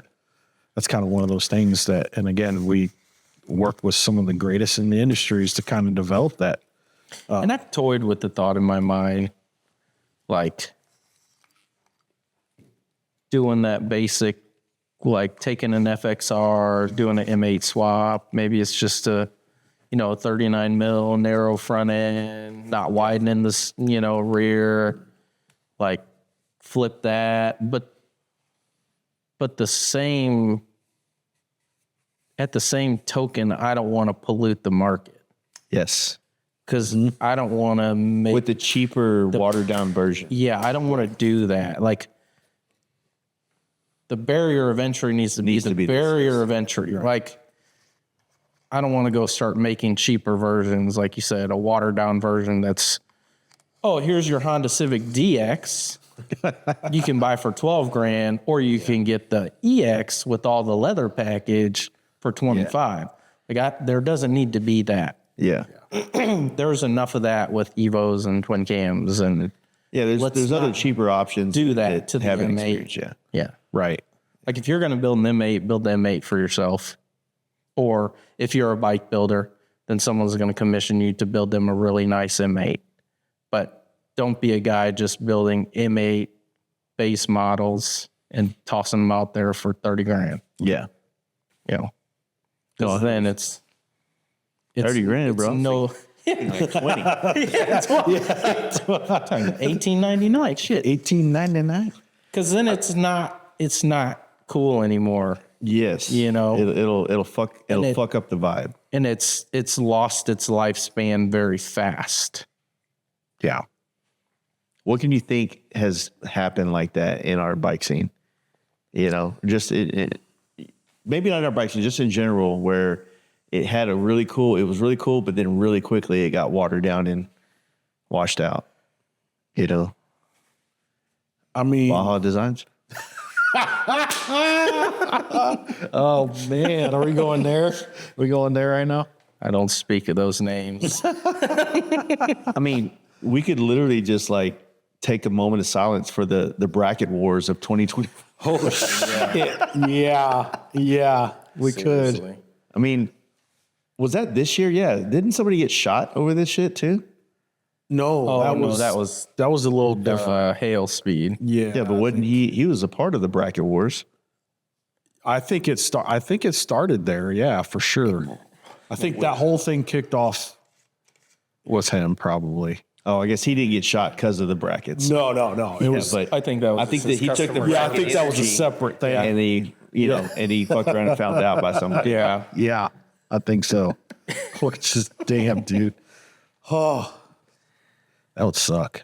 Yeah. To me, I feel like when people start fighting over like who did something first, I'm just like, and it's funny to me because I'm looking at all these dudes like bitching over a bracket, and I'm like, y'all do know that like Suicide Machine Co was the first person to put Right. these lights on a bike, Very first ones. and And then Big Bear did it. and Big Bear did it, and then it's like okay, man, like you guys based your entire identity, which is like you guys said earlier, it's like, look, we do these lights, but we don't want that to be our whole identity, but we do stand behind this product, right? Yeah.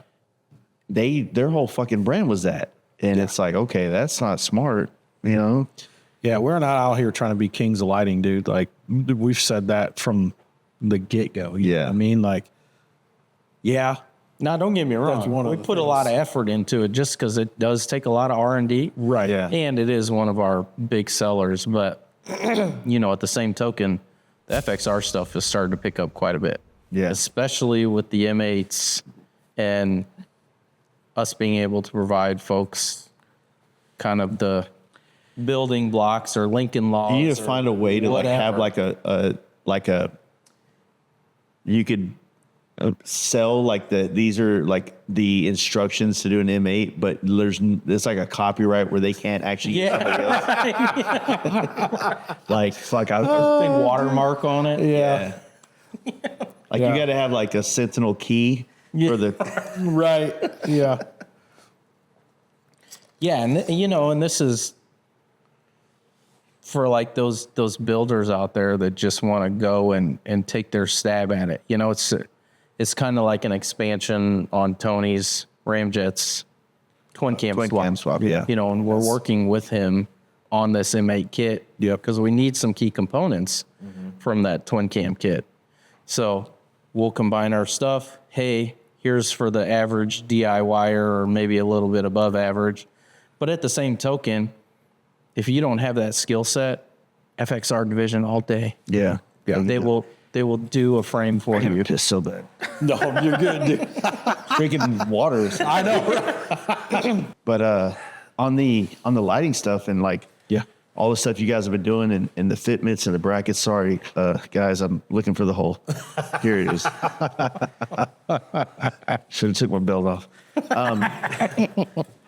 Got comfortable. Well, it's like even looking at the Ness fairing, like the Ventura style. Like I see you guys are fitting something up and getting something kind of dialed in for that. Yeah. To me, it's important that a lighting company looks at all the trends. Yeah, man. And figures out how to fit their stuff into that box. 100%. Basically. Yeah. Absolutely. That's why we. How is the relationship with Rigid? I mean, I figure like you guys are pretty tight now. It's been pretty amazing, man. So like Rigid, we're Rigid partners, right? So they actually have one of our kit. They distribute one of our kits through their whole catalog right now. But we've got some great things on the horizon with them. They got new gear coming out very soon. So we're working on some stuff for the new units and hopefully, we'll be. Yeah, I think it's pretty public knowledge. So at SEMA this year, which was last week, they released their new light called Project Phoenix or whatever. I mean, I can tell you all the cool things about it because anyone can go on the internet and see it. But so it's going to have the ability to actually change the color temperature of the light. So, previously, Instead of like you having like a HID where you get the different temperatures. right. So previously we've all been married to, hey, like the Rigid product, we can snap a yellow lens cover on, or a Baja light, you can buy one that has the yellow lens on it already. So this light that they're coming out with will have color temperature change, so you can actually change it to an amber light. The LEDs themselves will change. Yeah. And you can split that. Like, say you want a mixed color temperature, you could have 3 white, 3 amber, and that will give you whatever color that equates to 3,500 or something. Is there a benefit in color temperature and road visibility, like between like a yellow light and maybe a certain condition, or? Oh yeah. So like a white light, if you're in fog, dust, dirt conditions, you would get the splashback of all those white particles.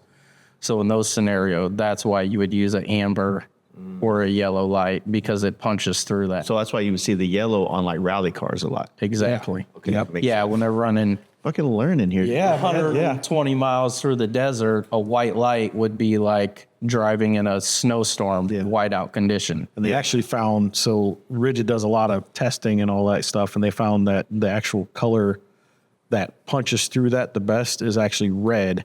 So that's why you can't use red on the street. So they've gone back a couple grades to that amber color, that true, like it's almost orange looking. Yes. So they have a lot of those functionality too. So you can go from white, completely white, to that amber color. Okay. Yeah. That's punch smart. through that fog and dirt. Yeah.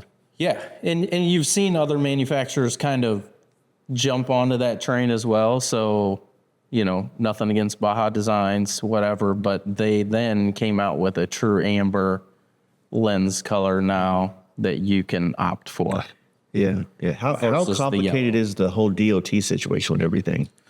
Is that still So- something like these lights are also still not necessarily falling underneath? Yeah, they're not DOT. It also depends on who you talk to about DOT. Those regulations on a motorcycle are very loose. Yeah. Yeah. So, So just to know, I'm still sponsored by yeah, understand 100%. Yeah. Yep. And we talked to Rob. Yeah, Rob. Rob's the homie. Yeah, he's like, hey, how can we help each other out? No, I mean, Rob's a cool guy. But yes, DOT is not a platform that we're in. Rigid, those lights are not DOT. Yeah. We've been working on something with them for a while. It's a beam forming lens. So those rigid lights, they have snap-on lenses. Do you know what makes something in the lighting game for headlights DOT or not? Is it the pattern? Is it the way it's... So pattern, cut off. I would imagine, I'm not fully versed on it, but I would think that at some point there's output as well. Okay. Yeah. But the majority of it's going to be probably your cutoff. So like clean cutoff. Cutting into people over traffic. Yeah, and you don't have like that big vertical spread. So one thing we've been working on with Rigid for a while, they have a beam forming lens cover. So you snap that on, you'll still have the same amount of output, but then now you have a cleaner cutoff where it dials some of that vertical spread down.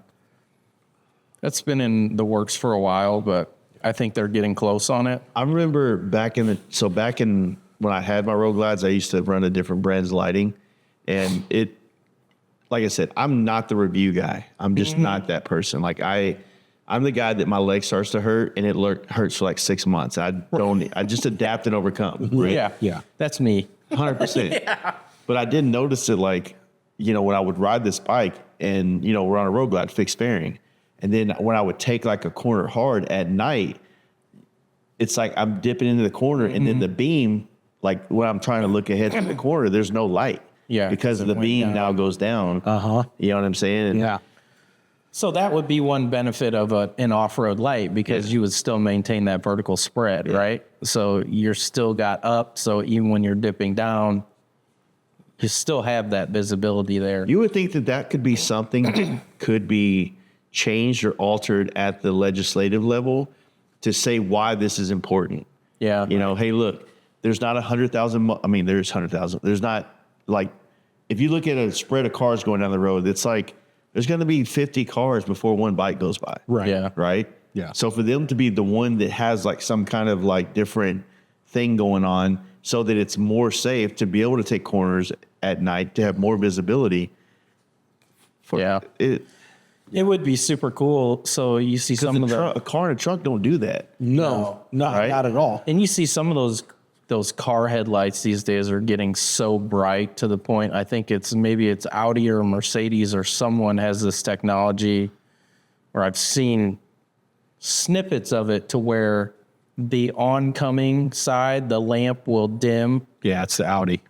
Oh yeah. as it senses, kind of like your auto sensing high beam, right? Like if it senses it's complete dark, then it Can't wait to buy that car in like 15 years. 'Cause Yeah. The lighting module. right. Yeah, exactly. Yeah. Hit the bypass it and get this module here and you plug Well, it in. It it'll just be- works normal. It'll be subscriptions. Yeah. Fuck, I didn't get subscription to the brakes. Did you need brakes? Oh yeah, we got you.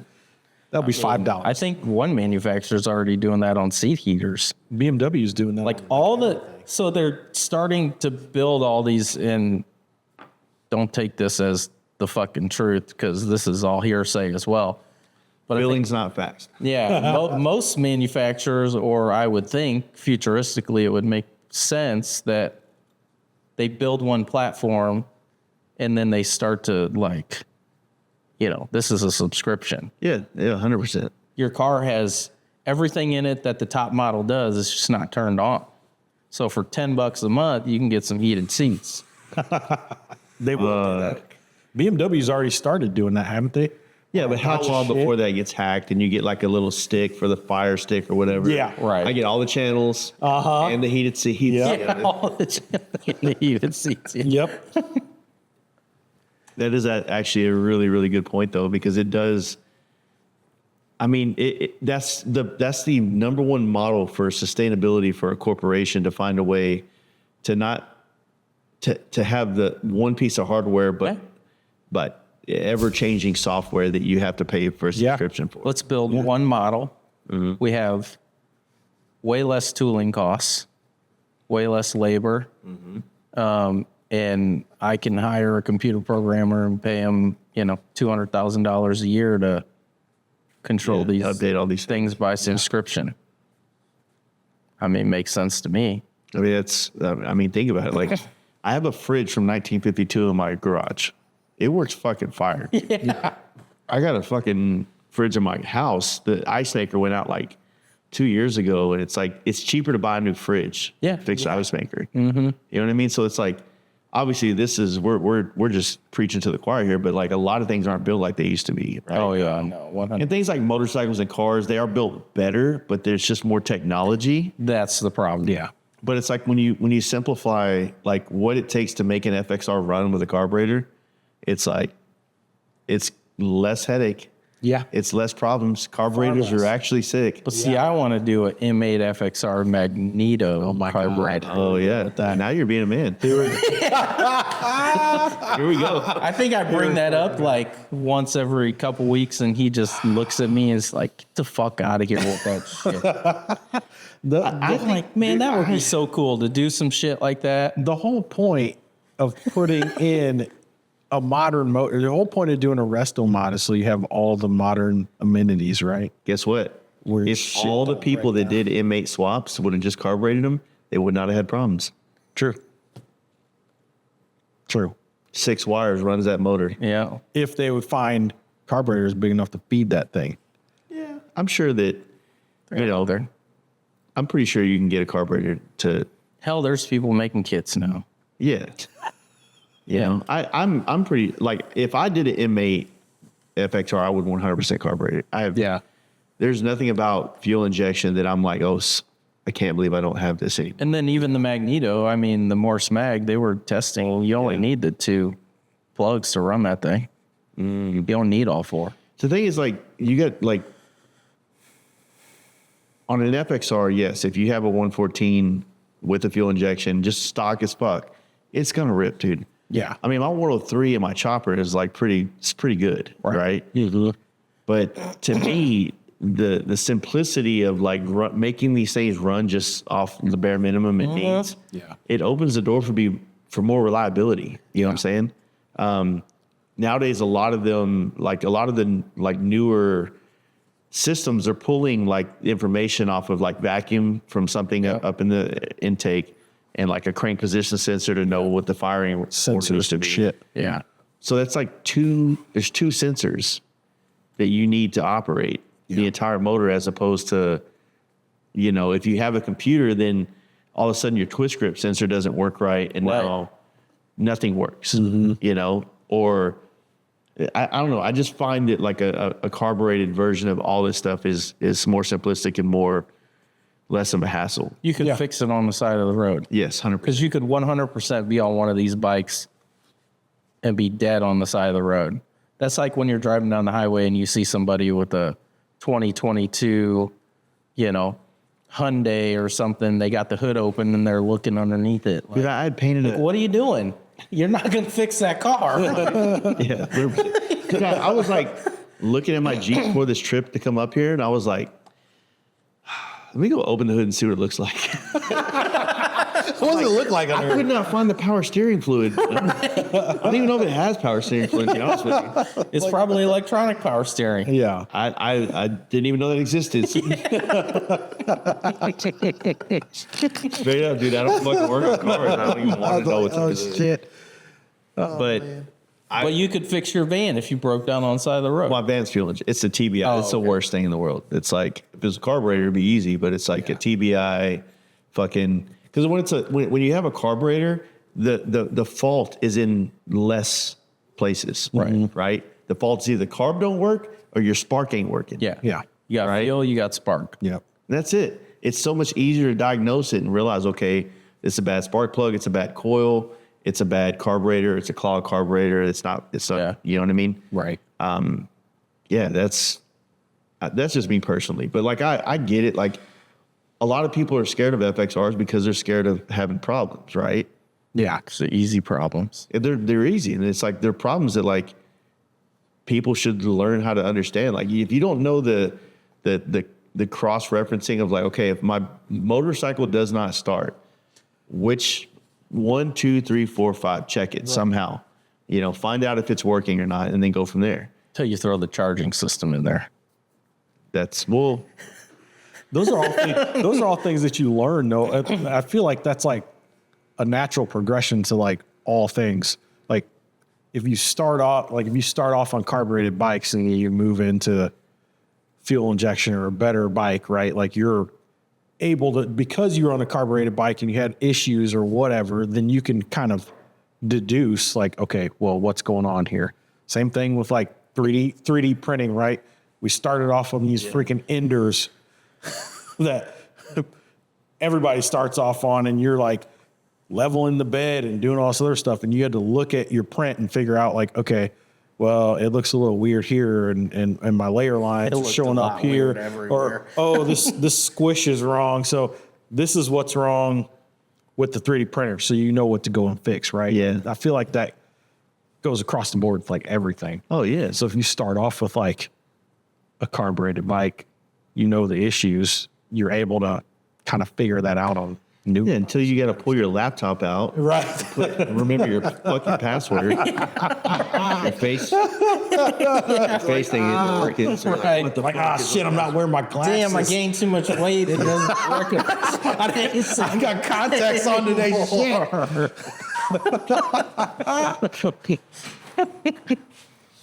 So we have mics on our chest. So like when we go to the bathroom,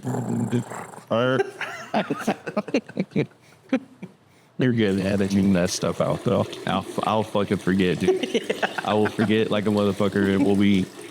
Yeah, because if you don't watch the whole thing And back, what I do is like sometimes when there's a lot like a gap between how long it is before I edit a podcast and put it out, like I'll look on the timeline for a couple spots of like being quiet, and we're not being quiet right now. So I probably will have forgotten this, and they will be in the video, and there's that.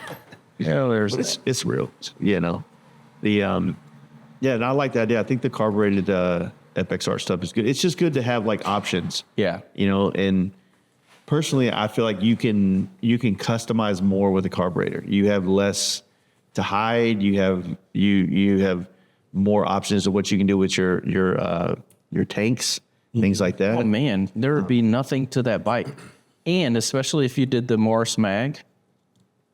I mean, you wouldn't need to hide coil anywhere, run any wires to power the coil. You'd have nothing to run that bike. Starter. It would be very interesting to see how well the mag keeps up with like how it compares to like a normal coil. Like get it done, put it on a dyno and see with it. So yeah, I agree. I'm interested in the whole concept, and they look sick as hell. They do. Yeah. So Get your there's drunk friend to touch it. I've never been hit with one of those before, but I hear it's pretty brutal. the brutal thing is like the kickback on a kicker. Yeah. I've done that before. I did have Break your my hip. We had the timing valve lash way wrong on just an XS 650 Yamaha. And that thing fucking throw you over the handlebars. Yeah, it was crazy. Yeah, I'm learning that right now. I'm dealing with that as we speak. Like, I finally got to ride my chopper, which was absolutely sick. 260 kicks. 260 to get it started. But it was me fucking with the timing, figuring out, because there's like a bunch of videos online that tells you how to time it, and I do what the video says. But then I think that my crank is a different crank from like a new, like I feel like there's things that are off. Yeah. So I found that like, obviously you advance the timing, I think is what it is. And then it makes it want to fucking kick you back, right? Yeah. Because it's firing before Right. it needs Too to. soon. So you get it to that spot and then it starts, right? But what's weird is now that once it's running and I go ride it and it'll start every time Once it's warm. for the rest of the day. But to get it warm, it's like the motor's hot from me kicking the bitch over, you know? Like I feel the temperature of the head's changing. It's like 30 minutes of kicking. Like, that what is motherfucker. happening? So what you're saying is you want to win Danger Dan's kicking contest at one. Absolutely not. Absolutely not. Has Corey had any insight? Like, Corey's definitely thoughts? he's been checking in on me. Like, hey, you know, he wants to help, but he's also like, me and Corey both agreed, like, at this point, like, I need to figure this out. And I kind of did. kicked you out of the nest? Yeah, it's like you gotta fucking Get your own fucking worms. And the whole point of this is all the shit I'm learning about this bike is to prepare me for when I do travel on this bike. That I want to be able to really have a connection with it, to understand it, right? Because once it starts, like, dude, I've got 40 miles under my belt on this motorcycle, so I can't tell you that. Fuck these bikes, dude. It's all about choppers. Yeah. I'm not going to say that, but I will say that it is a absolutely different, interesting, and I had to look up what visceral meant because I've heard it used in sentences before, but I had to find out what it meant, and like that is what it means. So for you guys, go look it up. Yeah. It's a wild experience, man. But it's like I'm riding that bike at like 65 miles an hour, and it's just like I probably look like a really overweight dude the way I'm hunched over, but I feel fucking cool as shit, dude. And I don't know how to explain, like, Got your Bell Custom 500 on. nah, dog, I'm a Your Gringo, Bill Old Gringo. the chopper dudes told me where to get the good helmets. So I didn't look like a fucking mushroom head. But it's a vibe, dude. Like, and you know, I'm still T-barred. I got 14-inch T-bars on there. They're narrow, so you're like this going down the road, and you jockey shift, and Foot clutch, right? yeah, no front brake. It's the hardest thing to ride, but it's like you're like really engaged in the entire thing. You gotta be, right? Like, Yeah. Yeah, that's a lot of thinking going on. So Foot clutch and the jockey shit. yeah, when you come to lights, you're making a decision. You're like, yeah. could I wait this doing one here? out slow? yeah. Do I just put it in neutral and coast up and then click it back in, or? And then what sucks is because I'm running like traditional mid controls on it. Like Corey has a mid control kit. Corey's known, and I didn't realize this, in the chopper world for mid controls. Yeah. So he has these high Frisco mids, and then he used to have the mids I have, which are called training mids. And he made a set of training mids for mine, and they're perfect when you're on it. But it does put it to where the kicker is like, I can't close the kicker in because it's right where my leg would be. So I have to leave the kicker out. Okay. So then when I'm riding and I do need to come to a stop, I have to kick my leg out over the kicker to hold it. Otherwise, I'll like fucking get caught in there. Yeah, like drop the thing or It's something. like when you got someone on the back of your bike. and Yeah, yeah, Their exactly. foot goes right into the back here, and you're like, oh, Short shit. gap, short leg problem. Yeah, I got that problem. You know exactly what I'm talking about. That's what we're really talking about. It's not Corey's fault. It's like we got short ass legs. But no, it's a different experience, man. And I think I was talking about this with Kyle and Steve last time on that podcast. But the thing is, like, I don't know if this is just a challenge for me. This is a bucket list thing I've always wanted to experience. Something I've always wanted to try. I'm actually in love with the way the bike looks and feels. And, you know, I'm not coming off of a road glide, jumping on a chopper and then going across country. I'm kind of coming off of familiar things. Yeah. This is a little bit more, a lot more deeper into that path. And I really want to have that experience, man. I want to be able to say, like, yo, I rode, like, my goal is to ride this thing to California for Born Free next year, you know? But before that, I want to go to San Francisco, the hardest fucking place to ride this kind of bike, Yeah. and On all them hills and shit. deal with it, you know? That's gonna be awesome though. That's One of those things, like, you set a goal and you achieve it and makes it that much better, right? and it just it opens the doors. I mean, like, there's a part of me that wants to build another chopper because I really did enjoy the process. And there's a part of me that wants to do it with much less help from Corey, You know what I mean? That way, it's like I'm actually taking on some of it more myself. Yeah. I mean, I'm actively looking for a lathe right now. That's the next thing that I'm trying to get. A lathe and a torch are the next two things in the shop. And I feel not that it would be easier to make an FXR chopper than it would be to do a hardtail again on a chopper. But I feel like I understand the neck. I understand the front more than I understand the back. Yeah. So we built like the hardtail kit. Like it was just tubes. It was already pre-bent from Fab Kevin. Yeah. And so I got videos that will come out about the whole thing. Hopefully before the end of the year, I'll have the whole series out. But it was very like, it seemed like if you buy one of those hardtail kits, you just click in. Yeah. You cut it at the right spots and put it on. Like, I can do that all fucking day long, right? Right.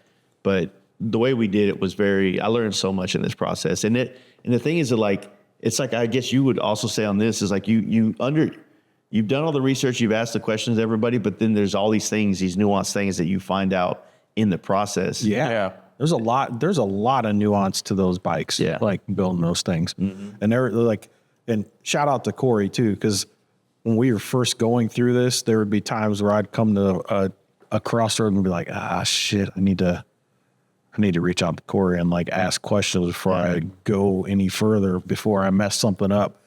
And it was awesome. He was awesome about that. Like he would give you the information. Yeah. And then also, like you said, like, okay, like here's the tidbits, like go forth and prosper, like figure it out. Right. So that part of the process was very cool. I thought. Corey's like, I want to say that the amount of time I spent with him, I think that the one thing is he wants to share this knowledge that he's acquired building these bikes over the years, but he also wants to see a level of effort and not just like expectation. Right. You know? And that should be like, it's like, I've always heard you say on podcasts, like, don't randomly come to me with a question like, oh, how do you airbrush or whatever? Like, I need to see that you've tried some things or you're down a path and you're like, you're asking a you're just specific stuck question. at a point, very specific. And you need a little bit of help to get past that point. Right. That's kind of where we're at. So, yeah. Cause I mean, think about it. Like if someone, they already are asking you, hey, how do I do an M8 swap? And you're like, oh, well, I sell that. Like, well, there's a lot. There's a lot. But it's like, what part? Because if you are just, you don't even have a frame, you ain't bought the kit, you ain't even got a welder, you're trying to figure this out. Like, I ain't got time to explain this to you, buddy. And nothing against those people that do ask those questions. So if they watch this podcast, don't take it personally. But if you ask a basic question like that, we're probably not going to answer because it's just too much. That's going to turn into a really long conversation that unfortunately we just don't have the time to do it. Yeah. But if you make a DVD and you sell it to somebody and they have to go find, like, hopefully they have a PlayStation that has a disc left, it's less going to be able to get transferred to everybody. Right. So this information can stay solid. I'm going to do it in a VHS. That you fucking have to here rent. we go. And if you send it back and it's not rewound, it you get $5 extra. Yeah. But here's the thing, like, that's the funny thing is, like, all of this stuff is like the majority of the information you need is out there. It just takes a little bit of like research, like watching videos, whatever. Like, a lot of this stuff is out. I've seen a couple of people post exactly where you need to cut. Yeah. I mean, it's all out there. Exactly what you need to do. And I think if you're able to search on the internet and look at Instagram, you can 100%. If you got the computer and you could came figure and it out. found us and asked the question, you have the ability to find all the other information that's out there. And it's plentiful these days. It really is. Yeah, I mean, dude, that's we're seeing that influx of everybody starting YouTube channels, which is ultimately good. But it's like, I mean, it is good. It is good for all brands to find a way to show the world what they're doing and whatnot. Yes. But it does flood the market with, YouTube videos. You know what I It mean? really does. And I also don't want to see, you know, and it's not just specific to an M8 FXR, it's all bikes, but people building junky stuff and also flooding the market. And then now you have all this like half-ass unsafe stuff out there. To my big wheel baggers.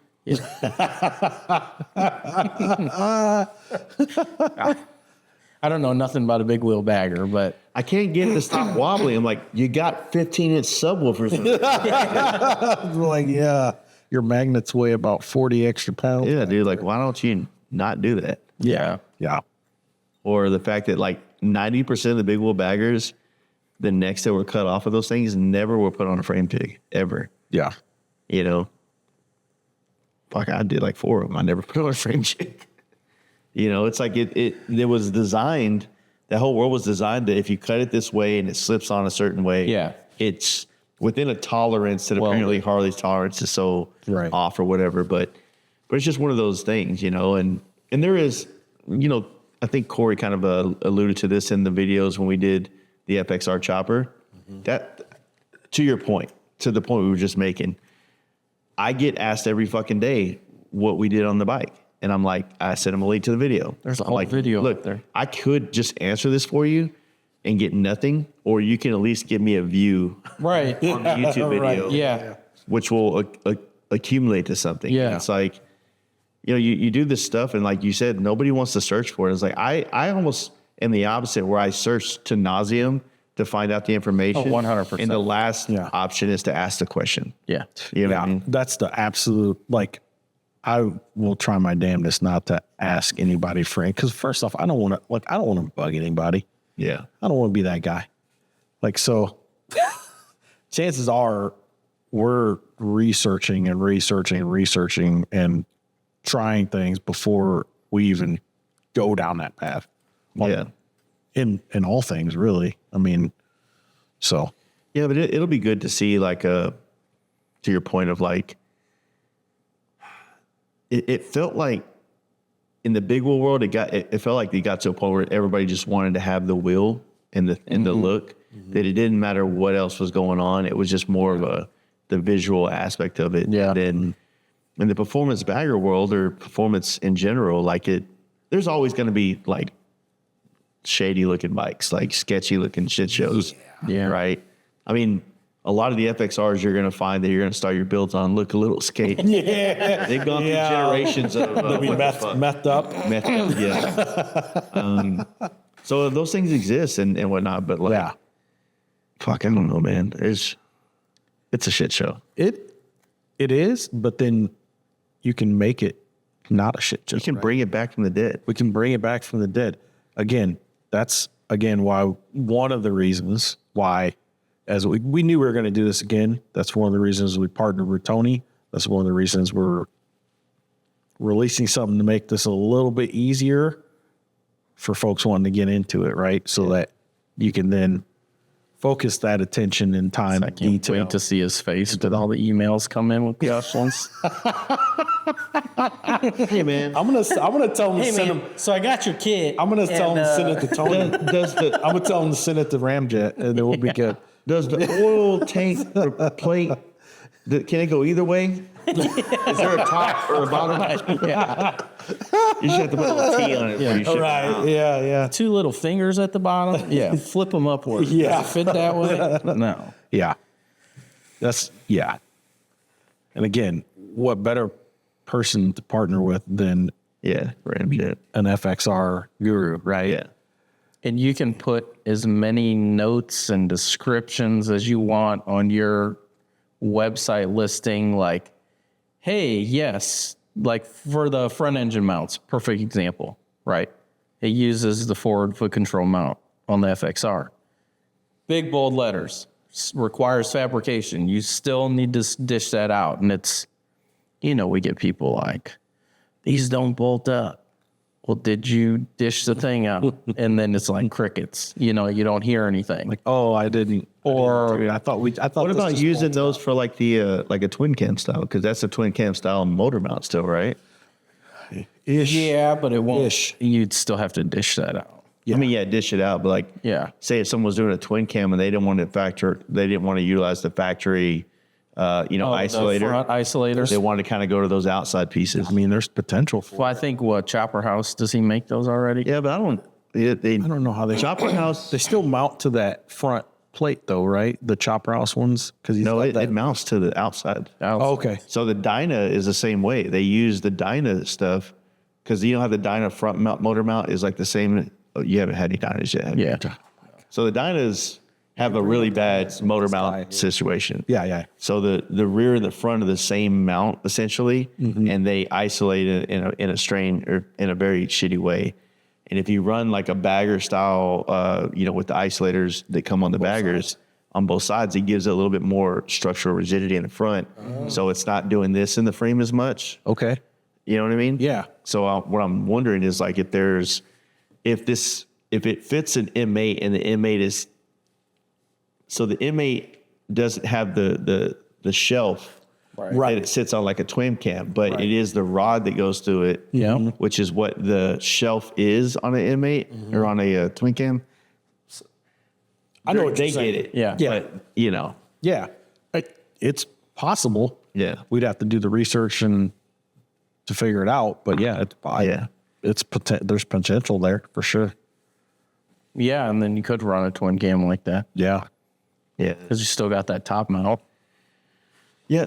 So I'm doing a twin cam on this FXR. I'm picking up to build for this guy. And, we did the twin cam in my FXR chopper, but we also spaced it up to kind of level the motor in the frame because technically the twin cam sinks down a little bit lower. Okay. But just for a visual thing, it kind of pulls it up and looks a little bit better. But because we pulled it up, we didn't have to remove the back plate on the bottom. Okay. The oil pan cleared it, but we still had to swap out a different cross member and all that type of shit. Yeah. So then it's like you're trying to like decide, is it worth it doing the bolt-on mid controls? Because then that turns into like also drilling the primary and creating that, or do you run like aftermarket mid controls for the baggers? I'll tell you what, like I have both, right? And I like the Dyna setup the best. Bolt on, because it's not bolted on the motor. It's just amazing. Better peace of mind, I think, going through. It really is, dude. It really is. And I think that again, that's one of the pieces that'll be available from Tony's kit as we collab together. Like those all be parts that'll be available. Got you some water as we move forward with this thing. It's gonna be great. M8 FXRs for everybody. It's the opposite of what you just said. Don't say that. I'm just kidding. It's going to be interesting to see how much all of this grows over the next year. I mean, It's the next twin cam swap. yeah. Yeah, I mean, It is, yeah, essentially. It's kind of one of those things, right? Like, I feel like it's. So when Twin Cam Swap came out for FXRs, I'm sure all the diehard Evo guys were probably like, "What is this? What is this crap? Get this out of here!" Or was it more like they didn't accept it? I think that, of course, that whole thing happened a long time before we ever were. We were probably still playing in different worlds, but I don't know that the.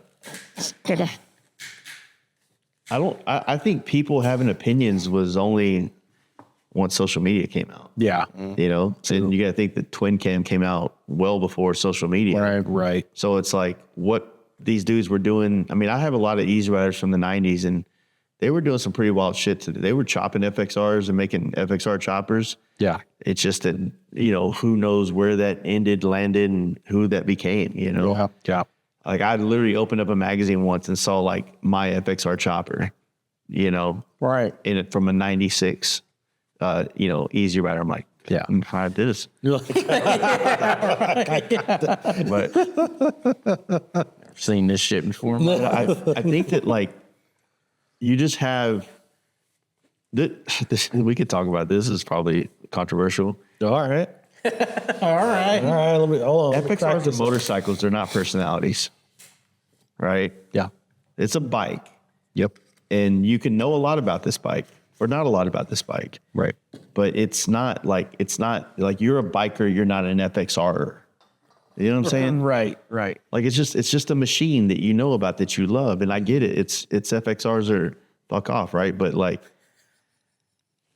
it's at the same time, it's like, dude, like you're super active on every fucking chat. I don't even like you answer every question. Like it just seems It's kind of ridiculous. It's got a cult following. yeah. And it's like you could tell it's like dudes that like they found a thing that's cool, that's not blown out, Right. and they can kind of like be the guy in it. You know what I mean? And I'm just like, I don't know, man. Like I really don't engage in all the chat rooms. I don't, get involved. I don't want to be. I wonder how those guys feel about the M8 swap. Who fucking cares? Not one of those dudes in these chats fucking pay my bills Right. or any of that shit. Yeah. Like, I think that what we're doing is we're making these bikes, like we're giving them a new lease on life the same way when they found it, the guys before us found it, and when the guys that got to buy them off the showroom, like all we're doing is keeping this thing badass, And if a motherfucker wants to build that with it, if he wants to chop it and put it in the air, if they want to fucking turn them into goddamn, what did we put the Pan America motor in one? Like, Yeah. I saw that. Yeah. Like Go for it. Right. I mean, it's like I spent my money on this bike, and you as another adult seem to think that you have some kind of say over what I spend my money on. right. I'm Does really nothing lost. but further advance the platform. Right. Yeah. And really, when you look at these things, all these things that we're building, I mean, they're forms of art, really. Yeah, it's just like dudes want to be I'm the FXR guy. Yeah. I'm like, cool, man. What's that? Because I don't know what that is. What's that over there? Yeah. Yeah. Yeah. What does that go to? Cut that off. Well, it's like, okay, if you're the FXR guy and you've never had anything but an Evo, like it sounds like you need to go back to college. Yeah. Yeah. And get the next certificate. right. Have you got the twin cam certificate yet? Twin cap certificate. It just doesn't seem like an ideal thing to kind of like die on that hill. Like, look, man, I love these bikes. I really do. Every time I've done one, it's changed my life in a positive and better way. Mm-hmm. And that's that. Yeah. It's still, I eventually will get my little triangle tattoo and join that club. Yeah. But I was telling Justin the other day, I'm gonna get one of them. Yeah. I only got one though, so I need to, You balance it out. Like, yeah. Well, I mean, I need to get a few more FXRs Before you get the triangle. Yeah. Then I can really say, I mean, it's easy to go have a bunch. You should build one of each generation. Right? good. What would the generations be though? If you have an Evo, a twin cam, and an M8 FXR, So each one a different style. That's the problem though. I think, yeah, I should, but therein lies the problem, because once, like you said, once you're at like a certain point, it's like you can't go backwards. Because there was a perfect deal the other day that Chris sent us on a freaking twin cam motor that would have been Oh yeah, amazing to 200 throw at, like 103 but I'm high like, output for like I don't know. $1,200. I don't know if the whole drivetrain. yeah. Where's it at? Trans and everything. It's gone. Oh fuck. Yeah, like I'm looking. I'm literally driving to Milwaukee or up to Minnesota right now, and I'm on Marketplace everywhere trying to find a twin cam. I don't need the motor, but I need everything else. Yeah. Talk to Chris. Yeah. Yeah, he can find stuff if you're Finds just all the time. But I want the most modern 6-speed transmission, the whole kit and caboodle. You can find There was a DX. It was like $2,500. I think it had, I don't know, 36,000 miles on it or something. It looked pretty decent shape. The guy's like, I got too many projects, needs to go. And I think it was like 300 miles from Chris. We were going to split it. I just wanted the frame. He could take whatever else. We'd sell it, split the money. But it was like 300 miles away. I'm like, man, if he'll take two, then let's do it. Otherwise, don't waste your time driving. So I think the guy ended up selling it that day anyways. Yeah. Well, to your point of like going backwards, like I think that it's just a matter of time before you want a different experience. And Absolutely. the motors create different experiences. Yep. The M8 is good. And if you can afford to swing them all and, whatever, it makes sense, right? But twin cams in FXR frames are pretty fucking rowdy as well. Oh, yeah. Right. And a carbureted version of that is so simple, and it's like this more simplistic. I think the more simplistic, the more I can enjoy it, like there is a version of that I want 100%. But at the same time, it's like, okay, I don't have 50 grand. Yeah. I'd have no problem doing a Evo or a twin cam. Just bare bones. Yeah. Just nothing on it. Absolutely nothing. Yeah. And just rolling it. Ride it around town, ride to the gas station, do whatever. I don't think I tour on it, but I mean, Tour on a twin cam all day. yeah. I mean, that's kind of the challenge in me is like, okay, well, I want to ride a bike that I feel like I can, I want to be a little scared it might not work. Just a little bit. You don't want to get cocky out there in the middle of nowhere, like on your, like, I think y'all were traveling across the country and you got into Utah with your cruise control on. Get a little cocky. Yeah. Shit blew up. 95 degrees. Mm-hmm. Elevation changes. Yeah. I would like to do a shovel head FXR like Rennie's. I've been wanting to do one of those for a while. Yeah, I mean, if you did one at each stage, you'd have to throw that in there too. Yeah. I think that there's so much room for different styles, and it's like, I get it. I mean, Cody Childress just did that fucking 136 M8, chromoly FXR frame, chopper style. It's like a 147 or something. Yeah, it's something like it's all crazy. What's Cody's 147? Yeah, it's like a 147. I think he punched out too. Yeah. That thing's nuts. So, I mean, you could do the chop in that flavor, fuel injected and all. There's that option. I mean, like you said, there's so many ways you can go, but that's the cool thing about, like you said, that's the cool thing about these bikes is like, you can do whatever. Like there's so many different routes you can go. Yeah. And if you can't make it cool, yeah, it's on you, dude. Hang it up. But like, if you take like the power plant FXR chop he did a couple years ago and the way Rennie did his bike, there's a part of me like where that whole like not seeing anything and wondering how this thing if you had the fucking magneto in that motherfucker. Every time I see Rennie's bikes was like, you have the magneto, all you need is a little like a Duracell battery on that motherfucker. Yeah. Just to help out. use the capacitors like we used on the freaking XS, right? It? No. I don't think You can put a Kickstarter. I mean, you could.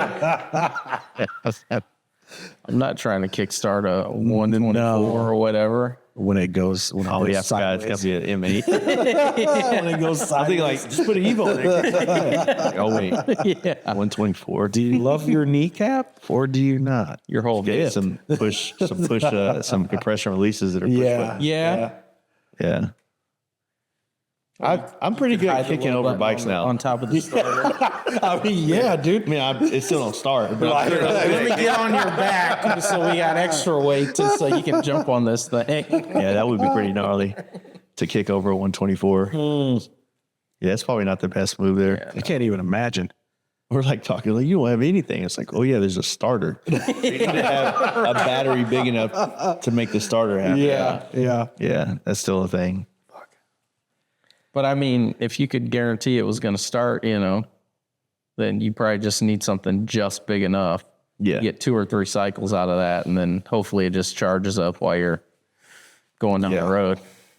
Well, right now, like I was saying with mine, I do not have a brand new carburetor on it, so that's kind of one of the things that I like to do when I build bikes is to put brand new things that are maintenance, right? Like new charging system, new fuel system, things like that. But I I need to I don't know these motors. So I'm trying to learn from people, where to get the timing set, how to set the carburetor up. And once you get all that dialed in right, they typically are way easier to start if they haven't been. Oh, yeah. Right. And then 100%. you kind of get what it wants. It wants 3 squirts, kick it over 3 times, then turn the key on, give it 1 squirt, Yeah. kick it over 1 more time. And then the next one, kick it over and give it some gas. Yeah. And then bam. That's that's what I do every time. An old production. That's how I get her. That's how I get her to come. 3 squirts and turn the key on. Turn the key on. Yeah, a little.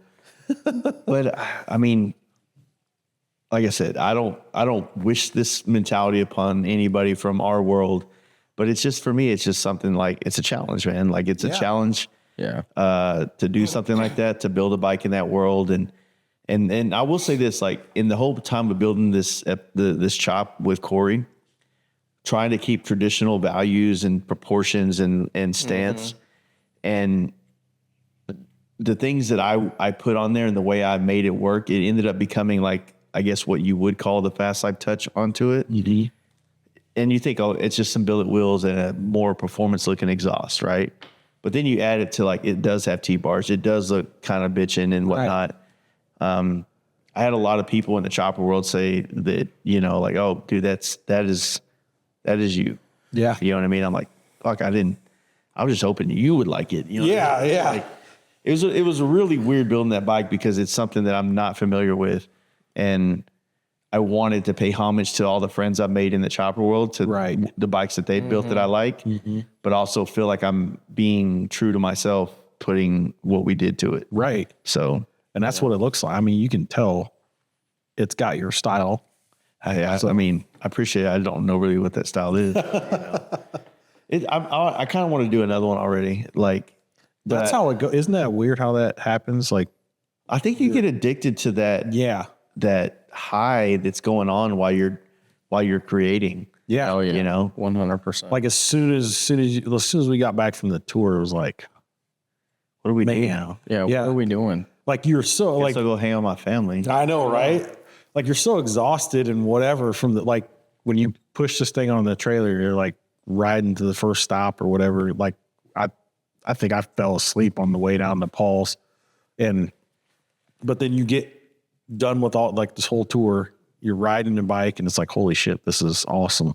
It was the greatest feeling in the world being on that bike that you spent so much time building. It was. And then you get back home. Very rewarding. Holy shit, I want to do that again. But it's you totally forget the hell that you went through to make it happen. You know what I mean? It's just nuts. Down to the last night, I didn't even he got to ride his up and down the street real quick. I couldn't even ride mine was so freaking ungodly loud. We thought we were probably going to get the cops called on us. So we didn't, mine just came off the lift straight on the trailer in the morning. But getting back after all that shit, it was bolt and a pivot shaft. that was awesome. Yeah. In the parking lot. Yeah. Forgot to tighten that one. Forgot to tighten shit. That's what happens, man. You're just you're crushing yourself for months on end. I mean, hell, that was so 3 months, or not 3 months. It was probably I think we had 2 weeks before was when we drove. So we left on a Thursday night. We left on a Thursday night, after work, drove all night, went to Virginia Beach to pick up paint from Jeremy. That's right. Yeah. And Shane.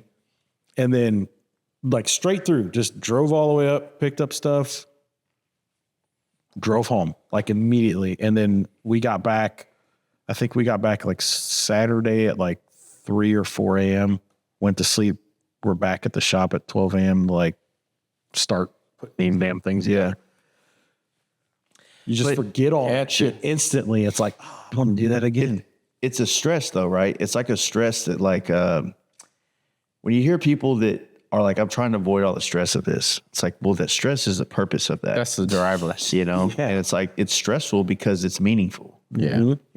And there's something on the other end of that you want to accomplish, which causes the stress of things going on, right? Yeah.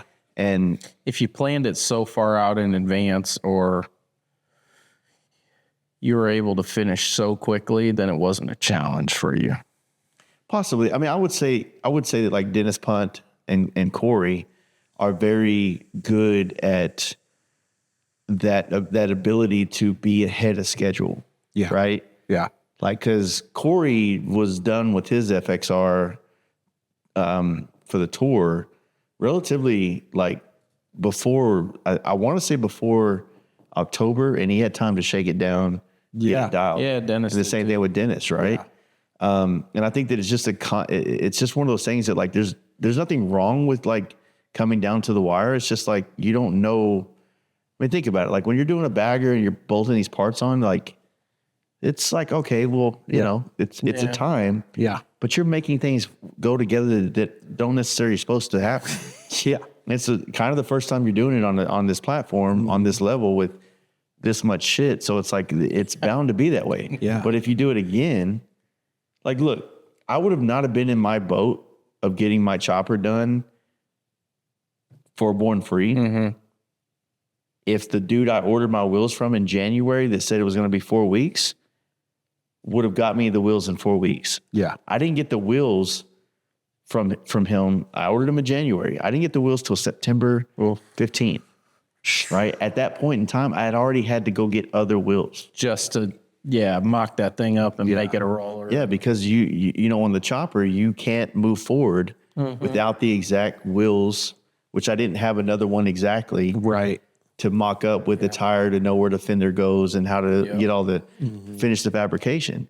I literally had 24 hours to paint my bike. You know what I'm saying? Shit was still curing in the van. Yeah. Shit look good though for 24 hours, man. Smell. Why my eyes crossed right now? So essentially, I wouldn't have been in the boat that I was in if this person that I bought the wheels from would have had me wheels in time.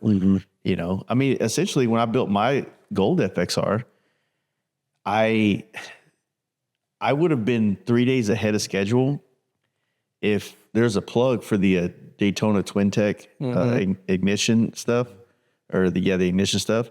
Well, the plug will go in either way, Yeah.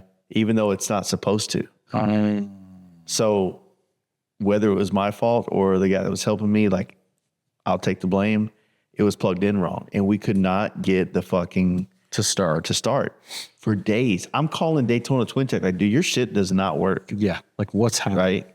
It just doesn't fucking work. And then like one day, I swear to God, I was taking a bath.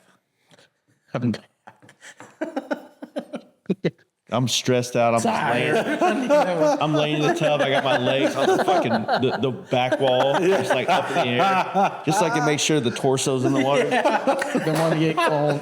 But your tank was in there. Ears under the water.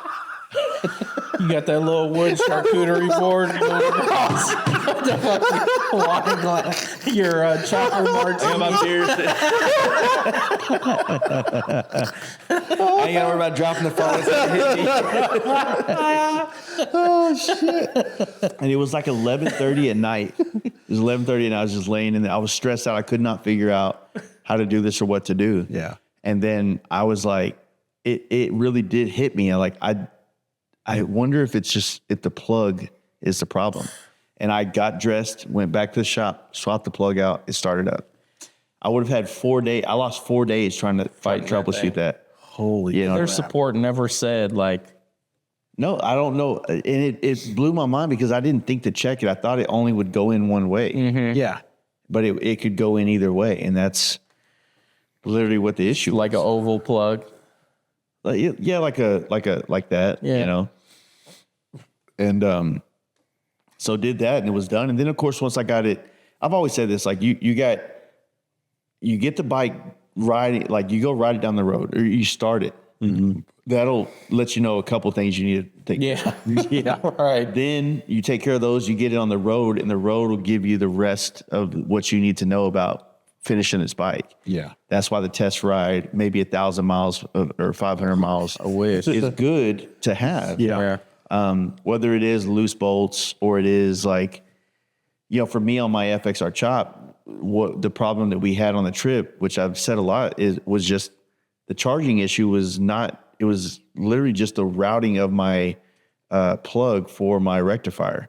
It was too binded the way it was going, and the road broke the plug on the inside, causing the thing not to charge. Yeah. Which is the hardest thing to fucking diagnose. Yeah, because you can't see it inside. And it could show that it's like a connectivity. Like if you're using a multimeter, Right. it could show that it's charging. It'll ohm out. Yeah. Until you're like moving, and then you're like, nope. Yeah. Nope. 100%. So I had a similar issue with this, and I burned up a frickin' regulator and a charging rotor on this bike, going down to Kyle's because I was going to ride this to that Arkansas trip. And I get down there, everything's fine. Then we go to leave because we stayed the night at Kyle's. We go to leave the next day. I'm going down the road and it's like 13.6. Like, oh, fuck, what the fuck's going on? Then it's like 10. I'm like, okay, so clearly we're not charging. Yeah. So then dropped it off at Kyle's. Took his son was at Softail now, but I rode that at the time. It was still Kyle's, and I rode that all weekend. And he had his guy that works for him, Matt. Like they had to use a regulator. They put it on there. He's like, "Oh, Matt says it's charging now. Cool." I leave to go home once we get back to St. Louis, and I get not 20 minutes from Kyle's, get on the interstate, and here we go again, 13.6. I'm like, motherfucker.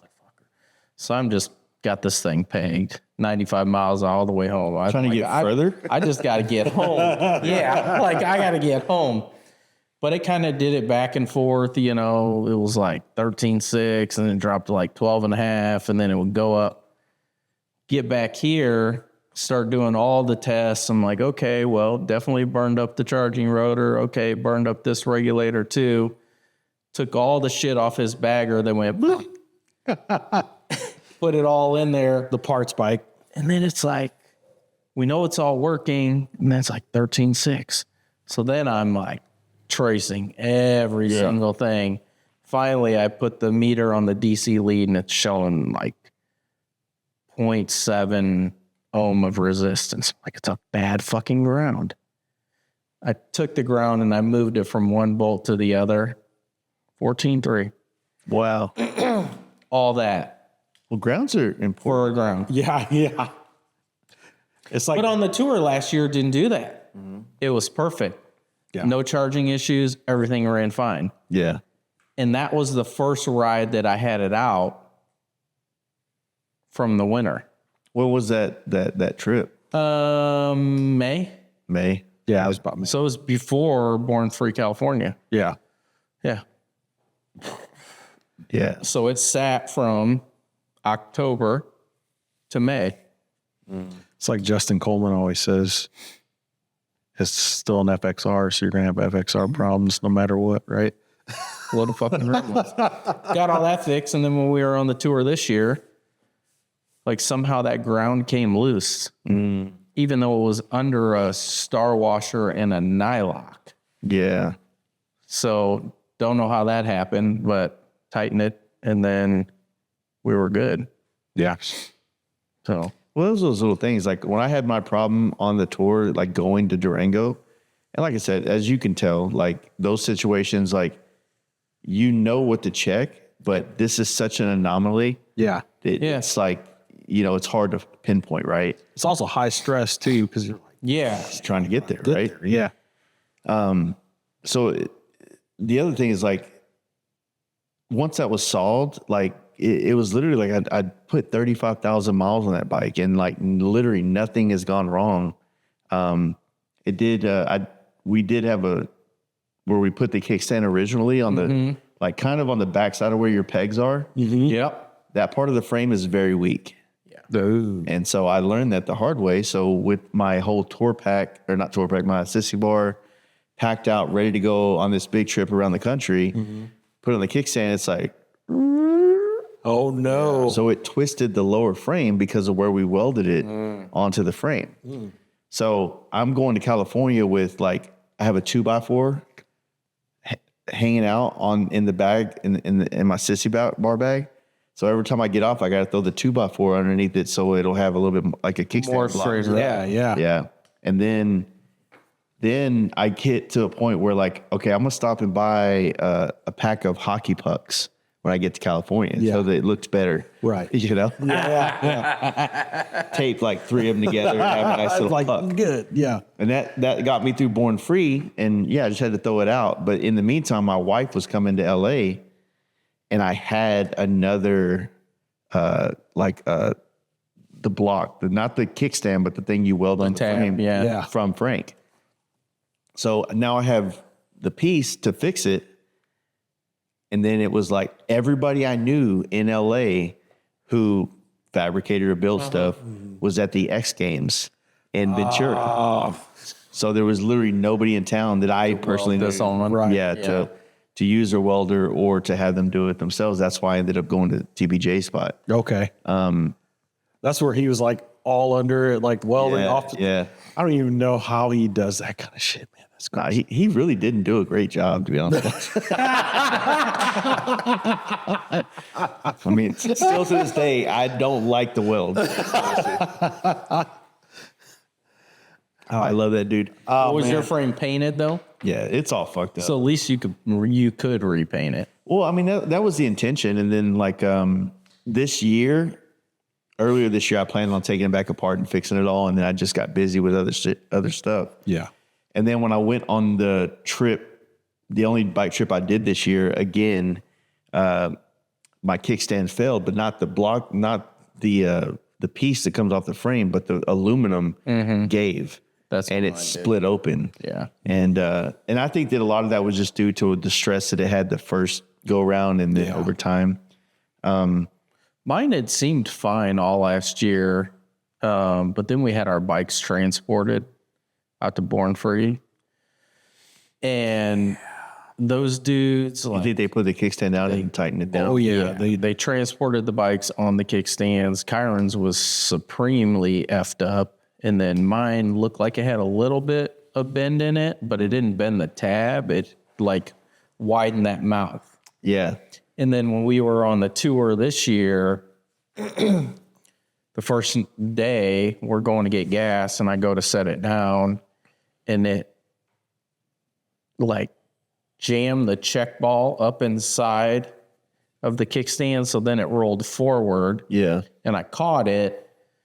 And so for the next day and a half, we were taking like from a bit driver, a little bit, and we were putting it in the front when I would put my kickstand down so then it couldn't fall forward. Yeah. But then we got to Oklahoma. Was it Oklahoma? Tulsa or whatever. Yeah. He has it in his pocket. Memento. I got to put that in the shadow box. So I need to do some Kleen Moto. It completely just broke open. But then, the next day we were then going to Frank's and, thank God for Megan. Yeah, she was like, yeah, I stole one out of a dude's build box. These are the last two that we have. We're not making them anymore. Thanks you, Megan. Yes, thank you, Megan. And, we were able to get them on there. And then we talked to Frank when we were there, like, we're kind of married to that kickstand now because it's on the frame. Those frames are powder coated. They're not painted, so they can't really be touched up. Need to get those made out of stainless steel or something. Yeah, Something and he hard. was like, yeah, we'll look at, even if we do some one-offs, like, we'll make you a couple out of steel or whatever. That way it's just going to hold forever. Yeah. So, and then come to find out, because I was looking to get something recoated. I forget what it was, but they don't even make that powder coat color anymore.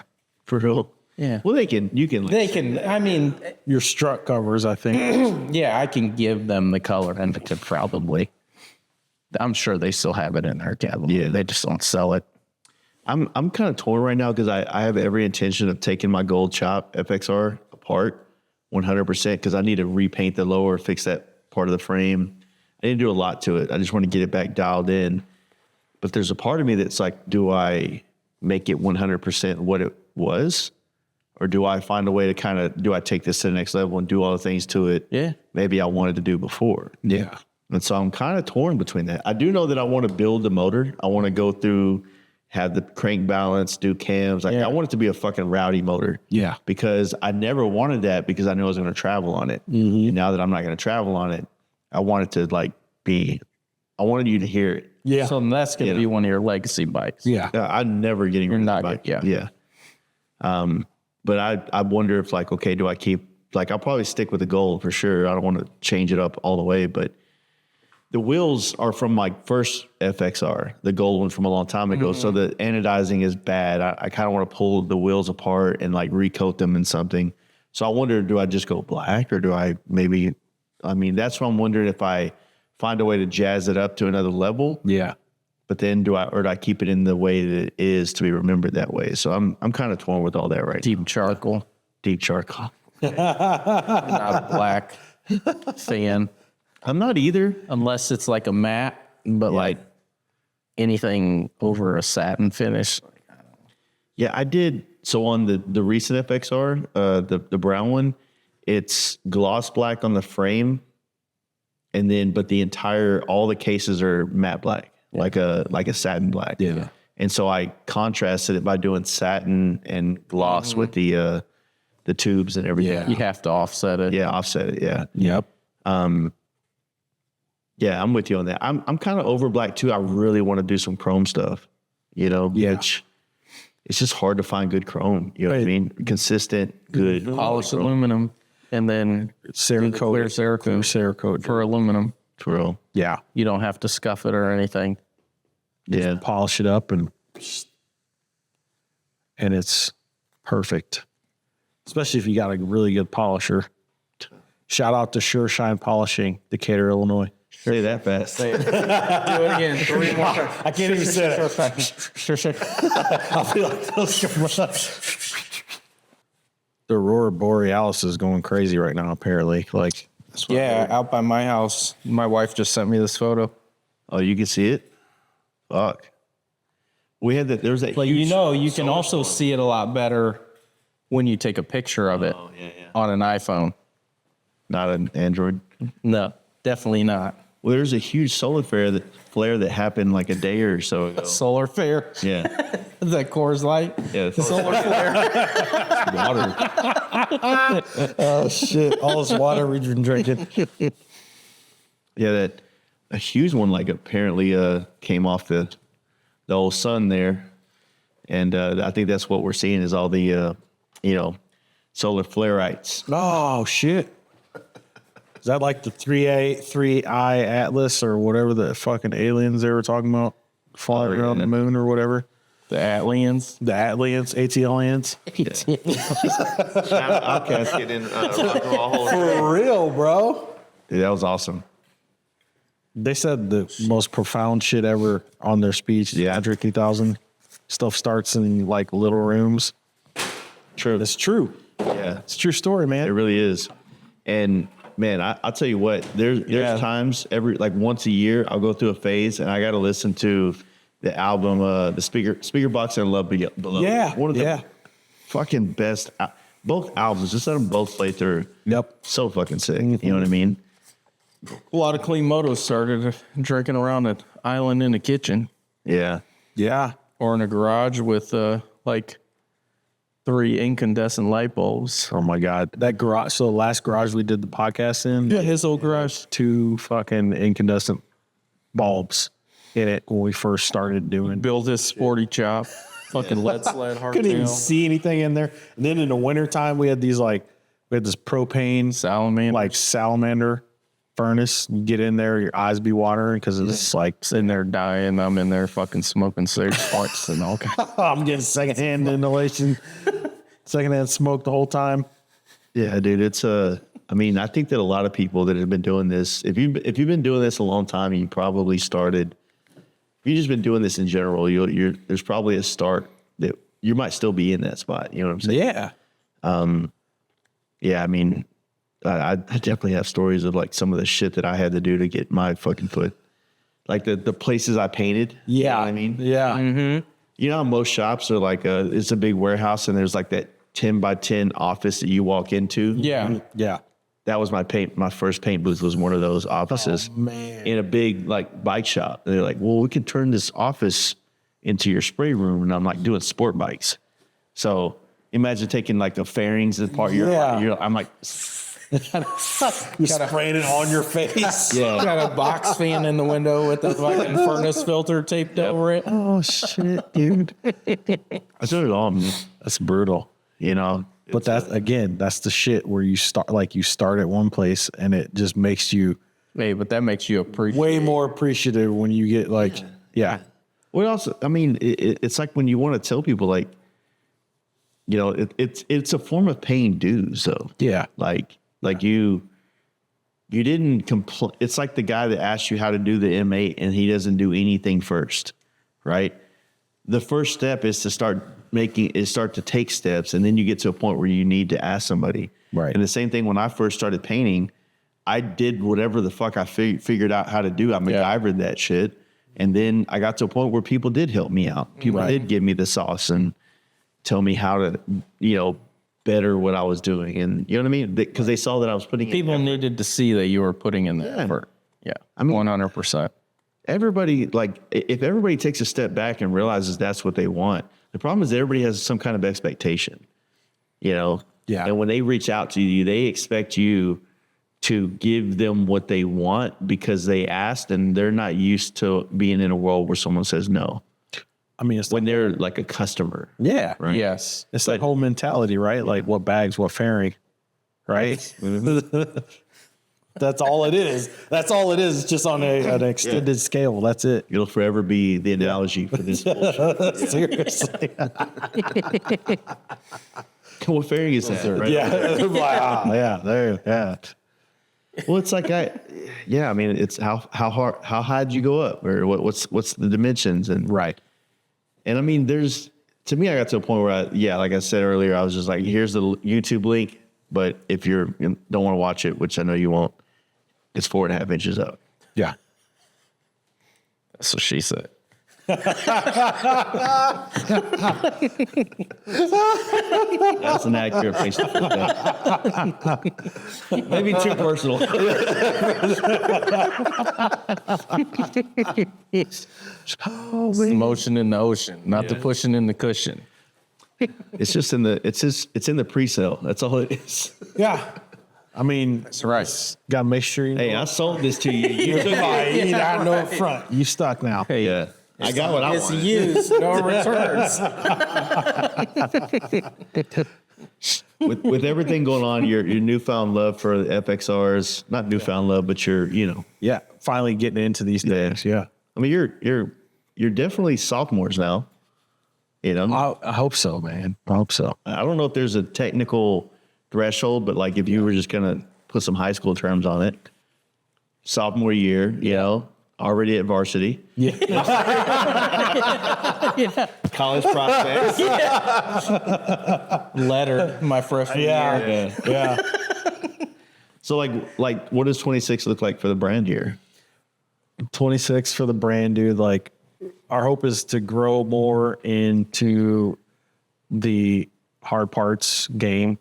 Come out with some more of the parts we've developed on these platforms and some other parts that we've been working on. Dynas. Oh my God, here we go. Not Dynas. Come on. He'll come around. But yeah, like, and then ultimately to like just kind of grow the business, man. Mm-hmm. We want to see. So again, like we said, we've been burning the candle at both ends. Eventually, we want to build this thing into something that is sustainable and like can be the sole source of what we're doing, because this is something that we're very passionate about and we'd like to get behind 100%, right? Mm-hmm. So ultimately, just branching out and more parts, more development, more R&D on a lot more of these Harley platforms. Mm-hmm. That's kind of where we're at. Seems good too that you guys are taking a very patient approach at it. Yeah. To where you're not like pushing into it too hard and too fast, and then trying to jump out of like your safety net too fast. You know what I'm saying? Yeah. We always talk about that. Like we don't want to get too big for our britches, right? Like we're trying to grow into this stuff. That's why, I mean, don't get me wrong, this shop is 5,000 times what we were in. Yeah. We were working out in my garage, but still it's something that's like small, manageable, something that we can still grow into.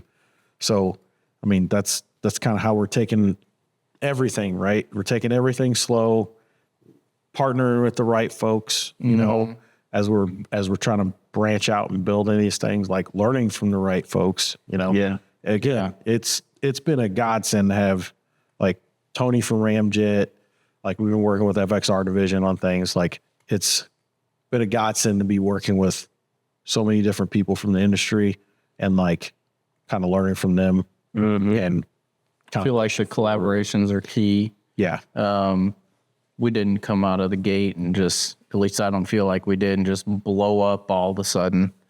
You know, we've been kind of going into it, like you said, nice and slow, not trying to step on anybody's toes. Like, I get that. I've been building bikes. He's been building bikes for a long time. You know, we understand, like, hey, these are the big guys in the game. I'm not trying to come out there and just like take their spot. I want to learn from those people and work with those people and build those relationships. And, you know, I think, you know, I've heard from multiple people's like, there's enough out there for everybody to eat. Let's all work together.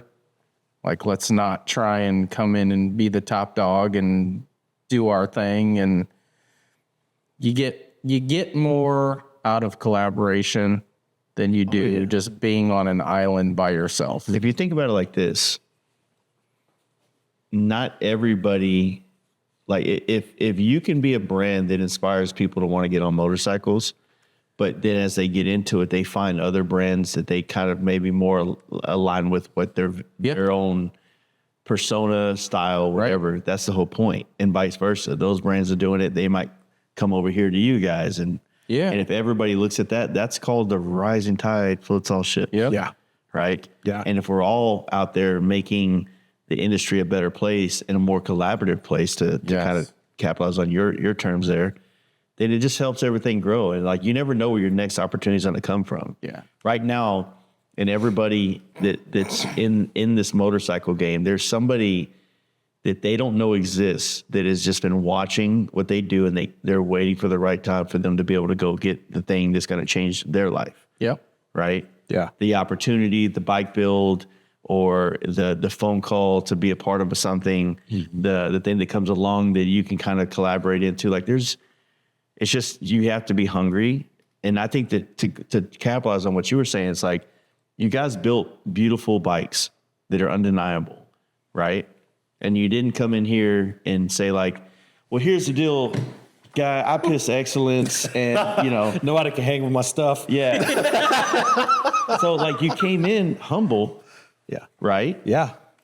And that, I think that's what everybody wants, you know? Yeah. But then there's also like, who the fuck cares, dude? Like, you guys came out, you built cool bikes, and you know, if some dude's like, oh man, they haven't put their dues in, like, you know, they don't know that small room that you guys started in. Right. They only know you from when you got to this point, right? Yeah. They didn't see the fucking years before, right? And that's the thing about everybody's opinion about shit. Yeah. Yeah. Is they don't have a fucking clue what happened before the internet turned on. That's that must be nice shit, right? Yeah. Like, no. Must be nice. Yeah. There's a lot of shit that happened way before any of this. Yeah. A whole lot of shit. I mean, when I met you guys coming to the camp out years ago, it's like, I just thought y'all were close friends. My man's over there, like they're together. They're not together. They're not together. But they're together. And then They come as a package. and you guys found a way to kind of like turn that into a brand and then grow it at a pace that like seems sustainable. Yeah. Right. Yeah. That's the whole goal, man, is sustainability. Because again, this is something we're very passionate about, and we're going to be doing this regardless. So. Right. Yeah. Like, we'd still be like, regardless of any of this, like, we'd still be doing the same thing. So I I can't help. I mean, I'm excited for this because I just know that like there's going to be this version of whether it's this podcast in 10 years or it's just us out doing something in 10 years where it's like, hey, you remember? Yeah. Remember that? Remember that shit? 4.5 inches up. And I mean, those are those kind of things that you don't think about that when you're in that small room. You're just thinking about how do we spark this fire? Yeah. And then you start to realize like how much of a community motorcycling is and how much, 100%. like you said, the collaborations and all that shit. And so when you comes to the collaborations and the people you know and the people you met and all that shit, that's when the whole like reminiscing comes into play where you like sit back in 15 years, or 10 years or whatever. And you're like, fuck, man, like, I remember this. I remember when y'all were in the garage. I got to get in there one day. Yeah. And that's, sure. to me, that's the cool shit that like is out of sight, out of mind for a lot of us most of the day, Mm-hmm. Yeah. And social media, like, I think that we don't really scroll back much. We don't check Kleen Moto and then Yeah. where'd they start? Like Where were they at? Yeah. Oh, these dudes are trying to sell some T-shirts 10 years ago. Which we were. Yeah. At one point in time, we were FKK Moto. And we had, we were building some shit in his garage and we had some really cool T-shirts and, just our friends were supporting us and everyone was wearing our T-shirts. And then it was kind of like life got busy and nothing happened. And then COVID gave us an opportunity to like, Revisit it. yeah, let's look at this again. And I bet you there had to be I don't know, 5 to 7 year time span in between that. I mean, it was really long. It's not like our friendship stayed the same and we were still seeing, each other multiple times a week and working on bikes and going on rides, but it was never like, hey, let's look at starting a business. Yeah, that was never the thing, right? Because the number one thing, or at least from my end, is like, He doesn't like people. I don't want to have customers, man. Like, can you imagine having to deal with customers? Like, no, dude. I'm just trying to build my own motorcycles. You know what I mean? It was like, yeah. And then it was like, hey, let's start a business. There's like I don't know how to be everything for everybody all the time. Yeah. Yes. And I'm I wouldn't say the word intense, but I'm very passionate about things. Mm-hmm. And I know that I can be a version of this in the right setting for you, but I just can't turn that on. Yeah. And I tell a lot of the customers I have, it's like, look, if we're going to do a project together, let's just get it booked, get it scheduled, but don't ask that much of me until it's time to do it, because I am giving somebody else 100% of my attention, and I think that for a lot of people that's hard for them to do because they're kind of like, oh, well, I'm excited and I want to talk about it. And I'm like, I get that. But we're months away from starting anything right now. So let's just like, let's just bookmark all this stuff. Yeah. You know what I mean? And we'll have a dinner. Yeah. Have a dinner and talk about it. Yeah. We'll write notes. Yeah. I also felt in my, younger days when we were working on bikes and we had talked about like, oh, would you ever do this for somebody? I think me personally, I wasn't mature enough to do that. Mm-hmm. Like, I don't feel like I was doing my 9 to 5 and I was good at that job and I could show up every day and do that, but I don't feel like I had the capacity to then take on other customers at that time and do a job for them at my fullest. Because if I'm being honest, I had other priorities. How old are both of y'all now? Sorry. I'll be 45. Okay. 20. Well, that's like cracked.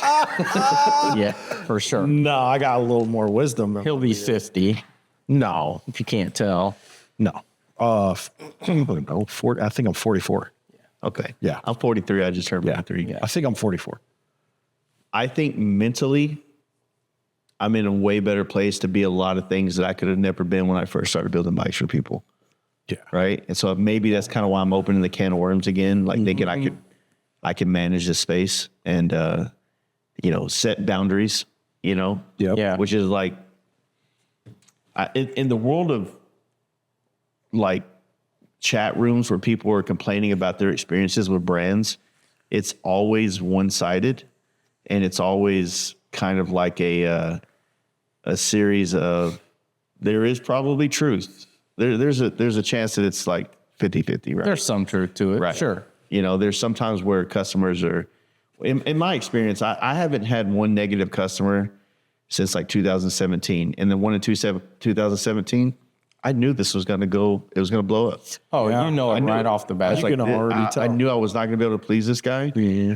I knew that, I just knew it. And I did it anyway, and it blew up in my face. I'm like, never again. Yep. Right. And to me now, it's like I see those things and I would nip those in the bud. And that's why I haven't had any issues with customers. But the problem is that what I would say is the issue is that people always like to say, for me in general as a painter, like when I take helmets in, like I take helmets in and I don't tell them, hey, look, do you need this for Sturgis? Yeah. No. No, I don't need it. All right, cool. Well, you're just on the list, right? And when I get to this on the list, it happens. So you're not in painter's There's no jail. expectation. Right. When it happens, right? But if someone hits me up to build a bike paint a bike, and I'm like, okay, yeah, I can do it, and then we schedule it for this time, then you don't drop it off on that time, and now you're getting into the schedule of the next project. Yeah. Right. And then you say you have other problems that happen that are not on my side of the table of a fault. Right. Mm-hmm.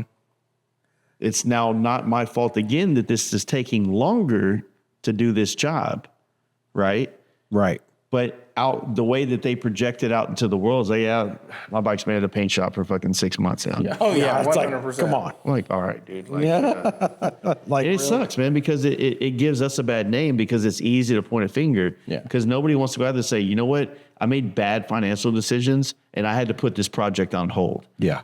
Right. And now I have to get back in a spot with the painter, Yeah. or said other things like, dude, I fucking go to work every day, dude. Every day I go to work. Yeah. And I grind and I bust my ass. I'm trying to get something done. And for someone to just act like, when I would have those guys that would act like, oh man, like I used to see red. I'd be at dinner with my wife and I'd take a picture of us together and post it. And someone would comment on the picture. In the shop. Hey man, how's my bike look? I'm like, Oh, dude, I wish I was a little bit more rich. yeah. You know what I mean? Like that, I would just see red. I'd be hot. My night's ruined with my wife. Yeah. It's hard because you're just human, Yeah. right? So you take that to heart. As someone out there trying to devalue or deface your business. That's the shitty thing about the internet these days. And that's why I always think back, you always say like Joe Rogan says, don't ever read the social media. Like, Yeah, we're too small to not. I know. Yeah. Because if someone goes out there and says something, you don't have like a large enough customer base that you still have 1 million people coming and buying something from you or asking to get a helmet painted or painting a bike. Like you feel the need to go out there and defend yourself or address give it. your side of the story or address it. Yeah. Yeah. Like not even necessarily defending yourself, but you could say, hey, like we had this time scheduled. You were supposed to drop this off. That puts me into the other jobs. Like not even being defensive about it, but just providing your side of the story, and that sucks. And I feel like we're at a point where we could start to do commissioned builds. And we have enough inquiries to do that, but that's like a There's a big, lot of managing expectations. pause to say, like when they come and drop this bike off, do you slap this book down on the table and say, here's the expectations. You want these parts. You need to put this much up. Okay, you need it by X amount of date. Okay, well, that's not going to happen. it's going to be 6 months past that, you know, like lay that shit out. But then somebody's just going to be like, oh, well, I'm just going to have this other guy do it now. Yeah, because and I would deal with that in the paint world a lot, is because I would be open and honest about the pricing. And the thing is, when I would quote someone a price, that price never changed. Right. Yeah. It would be like, oh, I know I quoted you fucking $4,000, but here's the deal. It ended up being $7,000. Yeah. Yeah. You know what I mean? I decided to do this, or this costed more. Like, you're very transparent. You're very open-minded or open about what's going on. Right. If you get to a point where things are going to change, then you're like, hey, look, here's the crossroad we're at. Yeah. You know, and I hate to do this to you, but we got your bike prepped and now your fucking tank is fucked or whatever. You Right. know? Yeah. Right. So there's like, there's all that, but it's also, you know, just the open, like being very open about the processes. I don't want to scare people away, but I also don't want people to be blindsided by Yeah. what it 100%. takes, you know? Right. Yeah. And I also would, you know, like I think, you know, because I think about my last 4 months of doing those bikes and how much it drained me financially because I was spending money and working on something I'm not making money on. Right. Yeah. And at the end of it, I was relieved to make the Born Free, but then I had this build opportunity. I'm like, all right, why would I want to jump back in and say, oh yeah, because now I get to charge for the labor Right. Yeah. that I'd never get paid for. Right. Yeah. So maybe it'll feel different if I'm sitting there grinding till 12 o'clock at night because I can't sleep, but I'm actually making progress on this person's bike. Right. So it just opens the door. And I think maybe on another one for you guys, it's like, as you're looking at the next projects for you, if you were to find the right customer to build the next version of these bikes for them, it might be a fucking, you know, Yeah. Yeah. be nice to be able to do that on someone else's dime. Yeah. Oh, Spend somebody else's money? Hell yeah. Yeah. He's good at doing that to me. What you need to do is, Get a Dyna. yeah. Yeah, but what you don't realize is you do that first quarter and then I get the next 3 quarters. So inadvertently, you're doing it to me. Yeah. Okay. You guys are just a relayers, man. Like he starts to relay and then you get it and finish it out. Right? Yeah. I mean, hands off. I'm the last leg. You're the lead leg. I'm the one that brings it home. You're the closers. Exactly. Coffee's for closers. Yeah, no, it'll be good, man. It's good seeing the bikes you guys are doing, and dude, congratulations on this. This is pretty bad, Dude, thank you, This is man. nice. You're gonna have to come back for the open house that we're gonna have. Why don't you put it right next to another really big event that we all have to go to? I probably will. I'll probably plan it like right before Sturgis, so everybody Sick. know what I mean. Sick. Right after homecoming. Yeah, you gotta come through here Not anyway. enough. You already got to come this way. Yeah, but you just got to find a place to hang out. Right. Exactly. And then another week after that, Sturgis. Yeah, Be dude. fine. Yeah. Be fine. Yeah, we haven't fully moved into this place, but we're making it more like home. Yeah, this building was actually, it used to be an old tire shop. And then, Initially, it's pretty fucking clean. well, here's the thing. This is actually a brand new building. The only thing that was left after the tire shop was this slab that you're on right now in the garage. Yeah. Because some drunk driver came down the street and hit a telephone pole or an electrical pole, and then it fell on the building, and the whole building burnt down. It was like a vacant lot for 10 years. And then I think the county took it from the guy that owned it because he didn't pay his taxes. And then the town bought it. And then the guy who we rent it from now, this was where he started his very first business. And it was like his lifelong dream to rebuild this property. And then so he rebuilt it, and then he was, when we went and talked to him, because we saw had a for rent sign, he's like, oh, we told him our whole proposal, and his son actually works in town for Max Lighter. They build Broncos, like Restomod Broncos, badass SEMA cars. And we told him what we did with the motorcycles. He was like, oh yeah, I've got people reaching out to me every day, but I've just been looking for the right people. And he was like, yeah, definitely. I would love to have you guys in there. And then, you know, he had always said like, I'll never sell this building. This is kind of my little like man cave getaway. You know, if it's not rented, then I'll be here. And one day we asked him like, you know, maybe, you know, we'll buy it from you in a year or so. Yeah. It's like, I'll sell it to you. Yeah. So, I mean, definitely on the plans to acquire this and kind of make this home. This will be our first building, and you know, hopes that we get larger and maybe we need a bigger space. We can keep this. I'm fucking up. I need to sell parts. You need a what? I need to sell parts. It's where the money's at, man. Apparently. It is. You just have to, you know, constantly be thinking and R&Ding and I mean, shit, I already do. Yeah. Right. How do I make this podcast better? How do I do this? I guess I got to spend all the money I make on it. Yeah. That's true. that's So the point to where I finally have all the products I need, then everything drops. Yeah. Yep. I finally have the studio, the equipment. Hell yeah! Now I can make some money. Yeah. And then, you know, economy. Yeah. Yeah. I mean, that's this, you know, we're constantly reinvesting everything into our R&D in hopes that, you know, you're just going to have that one big hitter. Yeah. It's probably going to be like it's like whenever I did a podcast a long time ago with Alloy Art. They're like, they make all this wild shit. It's like, you know what keeps this place open? Riser bushings. Yeah. The good and tights. Yeah. Because they do that, but they also do all the ones for Harley. So it's like, yeah, it's the invisible important thing at bulk. Yeah. Oh, 100%. You know, it's the toothpick. What's your dad do? Oh, he invented the toothpick. Yeah. Yeah. Like, wait, what? Shit. Sells polyurethane bushings. Mm-hmm. He Is that invented one the thing? ball bearing. Just one. Just one. A single ball. Yes.